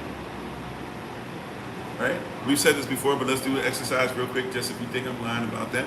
Go backwards. Because some of you are like, oh no, I've never heard of that before, blah, blah. But that's because we don't know words and what they mean. So let's just go backwards real quick. December, diciembre, dec. What is dec? Dec is 10. Right? Dec is 10. All right, cool. So dec, 10. Let's go back. How do you say 9? 9. Nov. Noviembre. No, right? November. Let's go one more back. How do you say 8? We got oct, octagon, October, octubre, right? How do you go back? Go back one more. How do you say 7? Sept, September, right? Septiembre, right? September, sept, S-E-P-T, 7. Okay, cool. Let's go back again. Now when we get to August, August, the 6th month, is actually renamed after Augustus Caesar, Julius Caesar's adopted son. Possibly his physical son too, but his name renamed after him. Then you go to the 5th month of July, that was named after Julius, July, Julius, right? Then you go back, right? You still keep on going. Then June, right? Then we get to May. Then we get to April. Then we get to March, Marzo, Mar, right? There were only 10 months. They added 2 more months later. So even the person trying to use the Roman Catholic stuff or the Julius or the Greco-Roman calendar stuff, you have to first say to them, time out. You know that if we're going by all this stuff, you guys don't even know when stuff actually happened, like with true, like actual, we can say there's true relevance, 100% accuracy. We know that we can't do that with you because if we be honest, you guys had to keep changing stuff, so we don't even know if stuff actually happened. The change dates or the real dates. Like, you guys are actually the ones that history is all over the place. We come from cultures where 360 plus days a year was the norm. Or something that averages out to 365 and a little bit of time was the norm. For you, it's not, right? We had that already. Julius Caesar had to go to Kemet, and while he was there in Kemet, or in Egypt at that time it was Greek, right? Greeks who were over it, but there were still Africans who put all the stuff there and were still living there. But the Greeks who were over the Africans there at that time, while they were fighting against the Romans, trying to make sure that the Romans didn't ultimately just take over. Julius Caesar, while he was there, he learned about a calendar that the Greeks had learned from those Africans. Right? So even their idea of timing, Christmas, what can happen, everything, it becomes folly, but you got to comprehend the culture. See, it's a holy day schedule. Once again, if you're not in charge of your schedule, somebody else is. If they didn't have a schedule for themselves, once again, I'm trying to show you what's given. They don't recognize, they don't realize what's going on. So here you have people that will tell you about all this stuff in time, but they don't want to tell you. So somebody doesn't know. If you go back to a certain Greco-Roman time, they only had 10 months. They had to constantly correct their calendar, and that means that a lot of stuff that you swear or they swear happened on such and such a date, you can't use their calendar as the reference point. You actually use somebody else's calendar who's more into the 365 leap year mindset. That wasn't them, right? The Roman Catholics who got you this Gregorian calendar. So the difference between a Julian calendar and a Gregorian calendar is a Julian calendar just means that Julius Caesar stole what the Africans and what the Israelites were already doing, right? The Gregorian calendar is just saying there was a Pope Greg, and he eventually said, okay, let's steal the same idea. That's it. Right? So if you hear somebody say Greco-Roman calendar, or you hear somebody say Gregorian calendar or Julian calendar, all they're saying is that you were right. But they had to change all that. They had to change. A lot of persons don't know somebody else's schedule. So they want you to look bad upon yourself. Why is this not taught in school? Because you're not supposed to learn yourself in school. That's why we always say learn yourself before you learn in school. That's why we honor, like, hey, the process, please, as much as possible, do some homeschooling. As much as possible, at least have those babies show up once a week for the holiday stuff. For Shabbat school. Because you gotta learn yourself. That's why when persons say, hey, what Bible should I study? What Bible should I research? Hey, first of all, learn culture. Because if you don't know culture, you won't know what it says anyways. This is why when you say, what's the first word of the Bible, you should always say Barashat. If you don't know what Barashat is, you don't know how to read the rest of it. You will read the rest of it. You'll get some things out of it. But if you don't have, truth schedule, right? If you don't have truth on your schedule, then you're never going to have truth. You are what you eat for sure, right? But people who don't eat concerning schedule, they will. It's easy to overeat or to be malnourished, right? So you have to schedule truth. A lot of people don't schedule. So if you're always on somebody else's schedule, you never have your own schedule. If you're always on somebody else's truth, you never know what truth is, or at least how to even verify it. If you always have to live or by what somebody else says, right? No offense, no shade towards anybody. If you're doing Labor Day, I hope you guys enjoy your Labor Day, all that stuff. But if you can only do stuff when you're allowed to go on vacation, you're gonna have a really different life than a lot of persons. Right? Like my schedule doesn't stop because it's Labor Day. My schedule doesn't stop because we got to visit persons. It might change here or there. We might have to even cancel stuff here or there because of my humanity or just something can't happen or something, is not able to be the way that we thought it should be, etc. But I don't live by worldly standards. When Christmas time comes, you won't see less of me. You won't necessarily see more because my schedule isn't worried about their schedule. Right, keep on going past Saturnalia and Christmas and all that stuff, and how they're changing positions and all this stuff like that. We talked about that plenty, and we're coming up on the end of the year, so it'll come up again, right? Maybe we'll do a 12 days of Christmas type conversation, and matter of fact, let's go ahead, praise y'all. You guys, when we get closer to Christmas this year, we'll try. It depends on how my schedule and everything is. I'll even make sure I don't take that, or maybe we'll take Wednesday into account. And I'll make sure that I have 1 or 2 Wednesdays off, however it works itself in the calendar. But we'll do a 12 days of Christmas where you guys can literally just ask questions about Christmas. And we'll do that. We'll do literally 12 days straight. You guys can ask whatever you want, and we'll just go into it. If you want to talk about certain things, if somebody wants to come on here and challenge, whatever, if somebody wants to talk, call in. We try to set that up for 12 days straight. We'll try our best to set that up for 12 days straight. right? But we'll have our time when we get to that, some more of that stuff. But then right after Christmas, right after Saturnalia, right after winter solstice, right? Remember, same spirit now. The spirit of who? Odin, or this wicked spirit, this evil spirit that's supposed to be there. And they say that the sun, this is what their belief system is. The sun is coming down and everything's being dark. And they're into the very Visigothic or Gothic type of mindset. Now all of a sudden what? Now all of a sudden what happens? The stuff with the spirit. So now all of a sudden, this same spirit is running through your Thanksgiving stuff. This same spirit has to be honored. This part that we'll talk about with Saturnalia. The same spirit that they're talking about is the one that they're worried about. This is why and before we go over to New Year's, we got to wrap this up and very quickly. So I'm going to kind of skip over to Easter in a second, and we'll end there. But this is why. How can I say this? So this is why Jeremiah chapter 10. We'll just go straight there, right? Yeremiah or Jeremiah chapter 10 verses 1 through 5. A lot of you already know what this says because we talk about it quite often. But let's go here again, right? And once again, this is culture. That there are Christians, so-called Christians. There's even Hebrew Israelites now apparently trying to do the same thing. But there's Christians who are going to do everything in their power to tell you why this is what I'm saying is crazy.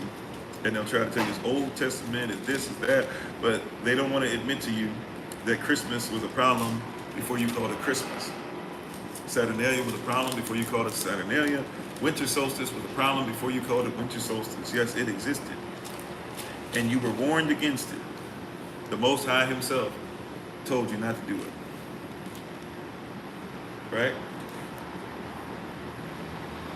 The Most High himself told you not to participate in what they call Christmas. How you doing, Tanisha? Right? It's right in front of us. Just because we don't like it doesn't mean that it's not right in front of us. Just because we're trying to find every excuse in the book to do it doesn't mean that we should do it. I'm going to say it again. We don't have that much time. We got to get ready to go on. But I'm trying to say this again. Right? Yah has been warning you about Christmas before you knew there was such a thing. He's been trying to tell you, stay off the Christmas stuff. Jeremiah chapter 10, we're going to start right at verse 1. Yeremiah. All right? If you listen to the recording, if you're watching it now, whatever the case might be, if you're listening to the recording, you're watching it live right now, thank everybody for being on with us. Just trying to give you a reminder. It's right here. Read your Bible, it'll bless you. You say this is your canon, your belief system. Okay, if it's in your canon, read your Bible, it'll bless you. Your Bible says straight up, you weren't supposed to ever do Christmas. Right, we're going to make it plain. Somebody's still going to try and find a way because you want to go ahead and keep on being in foolishness. How you doing, Brother Bradley? But we're going to make it plain because I don't need to make it plain. Yeremiah did when he was led by Yahweh guiding his pen so that Yehoshaphat and the story of Christmas and all this would be something that was fabulized to the extent that it is today. That you would lose your purpose and your culture, and some of you, if you're not careful, eternal life, because you want to make sure that you have reindeer on and stuff like that, not knowing that Odin flew as a raven, that Thor himself had a sleigh, and Thor's sleigh was actually led by two goats, one named Tooth Grinder and one named Tooth Gnasher, or Teeth Grinder and Teeth Gnasher. And because you want to keep this stuff up, you'd rather have weeping and gnashing of teeth rather than just be obedient and not do what you're not supposed to do. Jeremiah chapter 10. Jeremiah 10, verses 1 through 5. All right? It says it straight up. We don't even got to work that hard. Right? Right from the beginning. Jeremiah chapter 10, verse 1 through 5. Hear ye the word, the Safar, the scroll. Right? Hear ye the word, or the Zara even, the word, the seed, which Yahweh speaketh unto you. Now, once again, it's not written for everybody, because there are those who don't want to hear this, but hear what it's saying. Hear ye the word which Yahweh speaketh unto you. Who is he speaking to? Hear ye the word that Yahweh speaketh unto you. Who is he speaking to? Jeremiah chapter 10. Anybody there with us? If you're there with us, who is he speaking to? Jeremiah chapter 10, verse 1. Hear ye the word that Yahweh speaketh unto you. Who is you? It says it right there. How you doing, Jay Chris? Who is he talking to? This is why even when I'm reading it or anybody reading it, you need to make sure you study what to show yourself. He's talking to Israel. Come on, Jeremiah chapter 10, verse 1 through 5. Right in verse 1, hear ye the word which Yahweh speaketh unto you. Ba'at ad Yahasara'ah, or O house of Israel. So this is not for everybody, because everybody's not going to try to be Israel or try to be grabbed in or try to be obedient.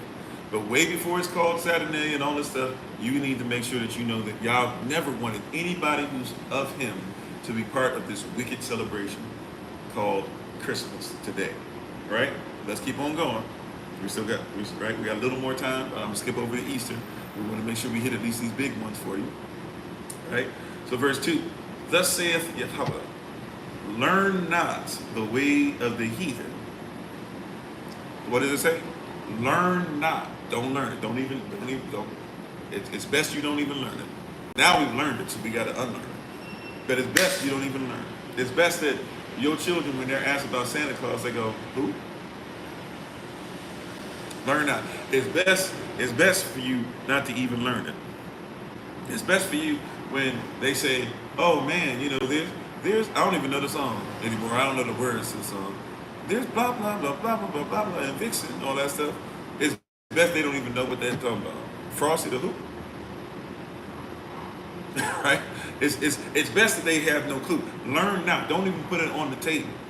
At some point we might have to learn it and unlearn it, but make sure they're learning so much culture that it's odd that it would even be in their curriculum. It's an odd thing that everybody says, not this, not belief system, yada yada yada, but their curriculum is mad spiritual. Hey, United States of America, nobody needs to worry about religion, but you can't have George Washington Monument without an obelisk. Right?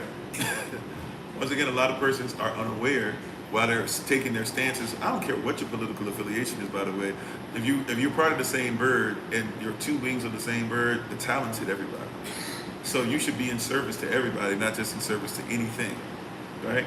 Nevertheless, and that's something that all your person, if you believe in Thomas Jefferson, what he said that. If you believe in MLK, he said that. If you believe in Malcolm X, he said that. If you believe in Marcus Garvey, he said that. If you believe in Andrew Jackson, he said that. Right? Now, obviously, we can see some of them perverted that, but still. But you got to know who you're talking to. So here, look, Israel, this is not for everybody, right? Don't even learn the ways of the heathen. Don't even learn it. And watch this. And do not be dismayed at what? At the signs of Shemayim, at the signs of heaven. Because it's Saturnalia. And Saturnalia, right, during the winter solstice, the signs of heaven, what you see in Habakkuk, what you're going to see in up high, it looks different. That's all it's saying. So, and once again, if you don't have the same canon as I do, that's cool. What I'm saying though is, if you say that's your belief system, then you can't double up. You can't have cognitive dissonance, or what you guys call being double-minded. You know what I'm saying? Like, if you really truly believe what you say you believe, right? If you truly believe what you say you believe, then you can't go backwards on it, or you can't act like it's okay to do it sometimes and not do it some other times. You know what I'm saying? So you can't sit up there and say, I believe in the word, but I'm going to celebrate Christmas. And then here comes the Most High, Jeremiah chapter 10, verse 1 through 5, and says, no. Matter of fact, we're going to add one more verse. We normally start at verse 5. We'll add verse 6 for today. But watch this, Jeremiah chapter 10, verses 1 through 5. Or I'm sorry. Actually, let me be obedient. But we'll add verse 6 for today. Watch this. So, but verse 2, right? Learn not the way of the heathen, and not be dismayed at the signs of heaven, for heathen are dismayed at them. So all of you guys that are like, there's a red moon, you know the red moon, he says all the heathens are dismayed at them. Everybody who's like, oh my greatness, there's a shooting star, make a wish. All the heathen are dismayed. You hear what I'm saying? You say you have a different belief system. You say your canonical viewpoint is different, but you're acting like those who Yah says don't even have no fellowship with that. Straight up, don't even do what they do. Stay clear of it. Right? But you're having the same dialogue and having the same mindset.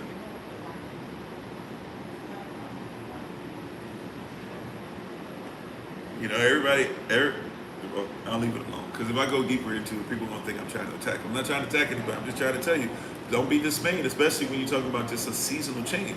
As far as seasons, Yahweh changed the season, and He changed them simply for you to have monuments or have different things that you can look at in time. Okay, so verse 3, for the customs of the people are vain. Who is he talking about? The heathen. The heathen people. Remember, people is different than person or persons. Persons is plural. People is not just plural. People means a nation. He said these heathen nations out here, right? These heathen nations, these nations you need to steer clear of, these ones that are in enmity with Yahweh. Therefore, the devil's nations are what? He said their nations, or their customs, right, are vain. They're empty. They're like a mist, a vapor. You could walk through it. It has no semblance to it. Right? If you were to take the brown wooden statue of worship and it were to fall to the ground, nothing would happen. It's empty. Right? You're talking about a holy day schedule. You see what I'm saying? You got a jacked up schedule, a messed up schedule, a messed up way of looking at everything. You don't recognize what's supposed to be there, and you let everybody else get up in there too. Okay. So for the customs, what they do every day, their habits are what? They're vain. For now, watch this. What are their customs? What's happening at the changing of seasons? What's happening when this winter solstice happens? What's happening when this Christmas season happens? What are they doing? Verse 3. For one cutteth a tree out of the forest, the work of the hands of the workmen, right? With the axe. So the person who cuts the axe, cuts with the axe, he goes into the tree with the forest. This is their custom with an axe, right? He cuts it down. They deck it with silver and gold. They fasten it with nails. They put it to where it stands straight up and down. And with hammers, they hammer it in, right? That it move not. They make sure the tree doesn't move. They are upright as the palm tree. They're made to be upright, but speak not. They don't speak. Now it's talking about these trees basically have become idol worship. We put this in a place of idol worship. They are upright as the palm tree, right? But speak not. They must needs be born, right? Because they cannot go. Be not afraid of them, for they cannot do evil. Watch this. See, you shouldn't even be afraid of an idol. Just don't have anything to do with it. It has no power unless you give it power. Why are you afraid of idols? See, it's not just only that idols are bad. How you doing, Mr. Self-Care? But it's also that you shouldn't even be afraid of an idol. Why should you not be afraid of an idol? Because it has no power. It says so right here, verse 5. Right? They cannot do evil. So then somebody said, well, it doesn't matter if I have an idol. No, be not like the heathen. Don't get one, and don't authorize it, and don't go ahead and try to give it power now. Now you done messed up. But don't touch it. Don't fellowship with it. Don't go into the woods. Don't bring it to your house. Don't try to carve it into something else. Right? Don't put ornaments on it. Don't try to say, well, I got a black Santa Claus next to it. Well, you know, I put a black angel on top of it, so it's better for it. No. It's still an idol. Right? Don't give it power now. Just leave it alone. Right? It can't do evil. Right? Neither is it in them to do what is tabah. So just best you leave it alone. Now, verse 6, we said that we would add, for as much as there is none, right, like unto thee, Yahweh. So there's none, let alone a Christmas tree or any kind of idol that's like Yahweh. For as much as there is none like unto thee, Yahweh, thou art great, and thy name is great in might. Your authority is great in might. If you keep going on, next thing it's going to say is, who would fear you? Or who would not fear you? Anybody that doesn't fear him is foolishness. The fear of Yahweh is the beginning of wisdom. Thanks for the love. I've never seen that before. Beer cat. It's kind of cute. Right? How you doing, Sky? Hey, how you doing? Yeah, I've been around. I just haven't been on this platform in a minute. Might try to be on here a little more in the future. right? But y'all see what I'm saying? You dig on what I'm saying there? Okay. And because I don't have as much time as normal, I probably got a few, well, maybe like 10, 15 more minutes at the most. And then I got to get ready to start packing to get on the road. But then we had this last piece that we get to, right? Which is Easter, Ishtar. We'll come back tomorrow. We'll do like a part 2. So today we've been talking about holy day schedule. We focused on theirs. Tomorrow we'll make sure we focus on ours and get back on schedule. All right. So in their schedule, then the last one they have is going to be Ishtar, what you call Easter or Ishtar. And if you do some research on Ishtar, Easter, you already know that it's nothing righteous about it at all. Right? Ishtar is not just a day. Ishtar is not just, we sit down and you have a family dinner on and stuff. Easter or Ishtar was a woman, was an actual person in the story of mankind. And by the way, you will not only hear about her in Apocrypha or in the Bible. So for those who are trying to be like, man, she's not even, you talking about this, that, blah, blah, she's not a historical, she actually is a historical figure. You actually have to look outside the 66 books to actually find out more information about, right? So it's not something that's only a biblical figure or a thought process.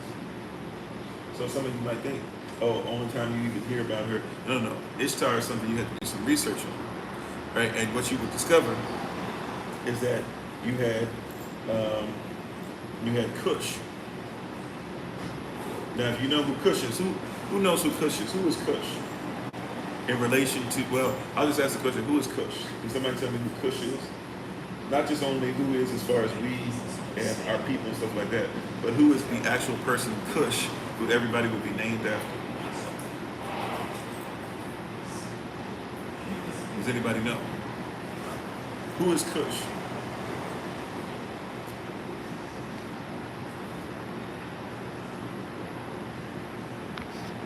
Hey, how you doing, Minister Stephen? Shalom. If you were on earlier, I apologize. We had a lot of cats coming on here saying craziness. I couldn't see what was on. Anybody recall who Cush is? Okay, so Ethiopia, sure. But who is he? Even outside of that. So that's great. I'm glad that you even made that link. Cush, Ethiopia, South. So you got to go South Sudan. If you're talking about the people, you're talking about South Sudan. You're talking about maybe even Central Africa. You got to go South Africa a little bit. You got to go into what they call Middle East. You have to say Eritrea, Ethiopia, even some of Kemet. Who is Cush? There we go. So, but the person, Cush. So that's great that you caught that. How you doing, Rel? So Cush is Ham's son, right? Barak Khan. Cush, Kabash even, but Cush, Barak Khan. Okay, he's the son of Ham. And Cush was somebody who went rogue. Cush became problematic because Cush ultimately went against the Most High. And if you actually know about the Tower of Babel being built, Cush is basically the main man in charge during that season. Was not Nimrod, right? If you don't know outside the 66 books, you get caught up in Nimrod. But Cush basically had tried to go against the will of the Most High already. How you doing, Miami Fitness? Thanks for being part of the community. Cush loses the battle, right, against those who are Shemitic. And even Japheth, to be honest, but definitely against those who are Shemitic. And so when Cush loses his battle, as soon as the battle is lost, Cush basically slinks away, defeated, feeling bad, looking bad, yada, yada, yada. What we're not told is that Nimrod is the son of Cush. Also, what we're not told is that Cush had a wife. And a lot of persons, once again, think that the Bible never talks about anybody's wife, but if you study the scrolls, you'll find a lot of information on quite a few wives in the Bible, right? Just like if you study some of the wives that are mentioned, you'll find out some stuff about their husbands. And Cush ends up being married, but not married just to anybody, right? Not Cush. Well, yeah, Cush. Cush was married to a woman named Samaras, who we now know as Ishtar, or many of you know as Easter, or it may not even know, you just celebrate Easter not knowing you celebrate a woman, right? And Ishtar, who you call Easter, Ishtar, she was somebody who was married to Cush because of the power that he had, etc. Had a lot of power, therefore, because she was married to him. Cush loses and goes away.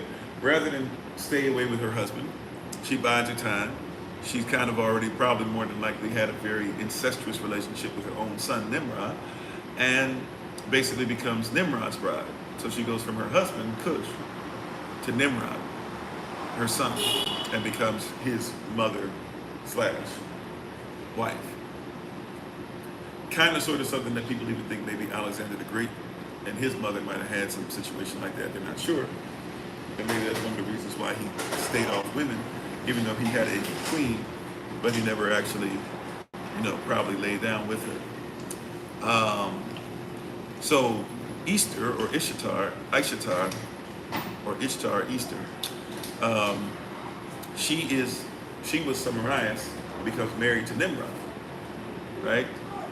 Nimrod is now her husband slash son. His bride is his mother slash wife. And then basically Nimrod loses because the same way they came against Cush, Shem and some others, even including some of those who were under Nimrod, are like, yo, we're not going for this because we just came out the flood. Remember now, we just came out the flood not that long ago. And we're not going to go back into being cursed. And yeah, he's not going to hit us with a flood again, but I don't know what he might hit us with, but I'm not going for this. So Shem and others basically are able to defeat Nimrod. They actually take his body and they split it all over the place, which is where you get stories later on about what Kemetic persons will say what happened with Osiris, right? But Cush is like, Shem is straight up like, no, we're not dealing with this, right? And they off Cush. They beat him, they defeat him, they destroy his body, etc. Right now, his mother still tries to hold on to whatever power she can, and she basically is very promiscuous, having sex with a lot of persons. Obviously, if she's having sex with her own son, it's for educational purposes only. But obviously, she's very promiscuous, doing a lot of different stuff. And even to the point to where she is, now when her son is gone, she also does it to keep some power in place, which a lot of kings and queens do, if we be honest about it. That's not just a female thing. Males do that too. But then she gets pregnant, and one of the times she gets pregnant, right? She gets pregnant quite often because of how much sex she has, but one of the times she's pregnant, she says, oh, this child that I have, he comes from, he came from Nimrod. Now, a lot of persons forget this, but even in your Bible, even if you just go off of 66 books, your Bible made the promise that Christ was coming through this woman.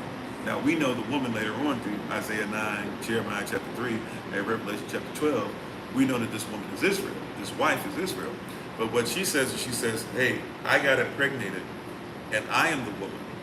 Because remember, we had this weird thing. We think these persons didn't know this until recent times. No, everybody knew this from the time of when Adam and Eve messed up, who we call Eve, right? When Adam and Isaac, when they messed up, all of us knew this was coming, and that we needed a Messiah, and that we would have somebody who would be able to help us, bless us, and that we would need them to be the sacrificial lamb, right? And they'd have to come through a woman, right, that was going to be messed with by the enemy. So she says, I've been impregnated. Nimrod is the son. His rays have impregnated me, right? She says, I am a spirit, or if you want to call it goddess, that came from the moon. And I came in an egg, where you get the Easter egg. And even the promiscuity that she had was developed in looking like a rabbit a lot of times, or being a woman with many different breasts to represent like the teats that animals will have when they're feeding the bunch, because she would be pregnant so often and would be sexual so often. That was something that they saw. Remember also too, persons back then lived longer than what we live today too. So she could have been having children a lot longer than the average person, right? That being said, she ends up saying, I am basically this goddess that came from the moon and an egg. Nimrod impregnated me with his rays. And so that's how I gave birth. And so the child she gives birth to, his name is Tammuz, or Tammuz. Tammuz, which if you look at a lot of worship, is still mentioned all over the world. Well, Tammuz is actually somebody who died young. He died in a hunting accident, in a boarding accident. They were hunting boars. A boar got into his mesentery, and he no longer lived.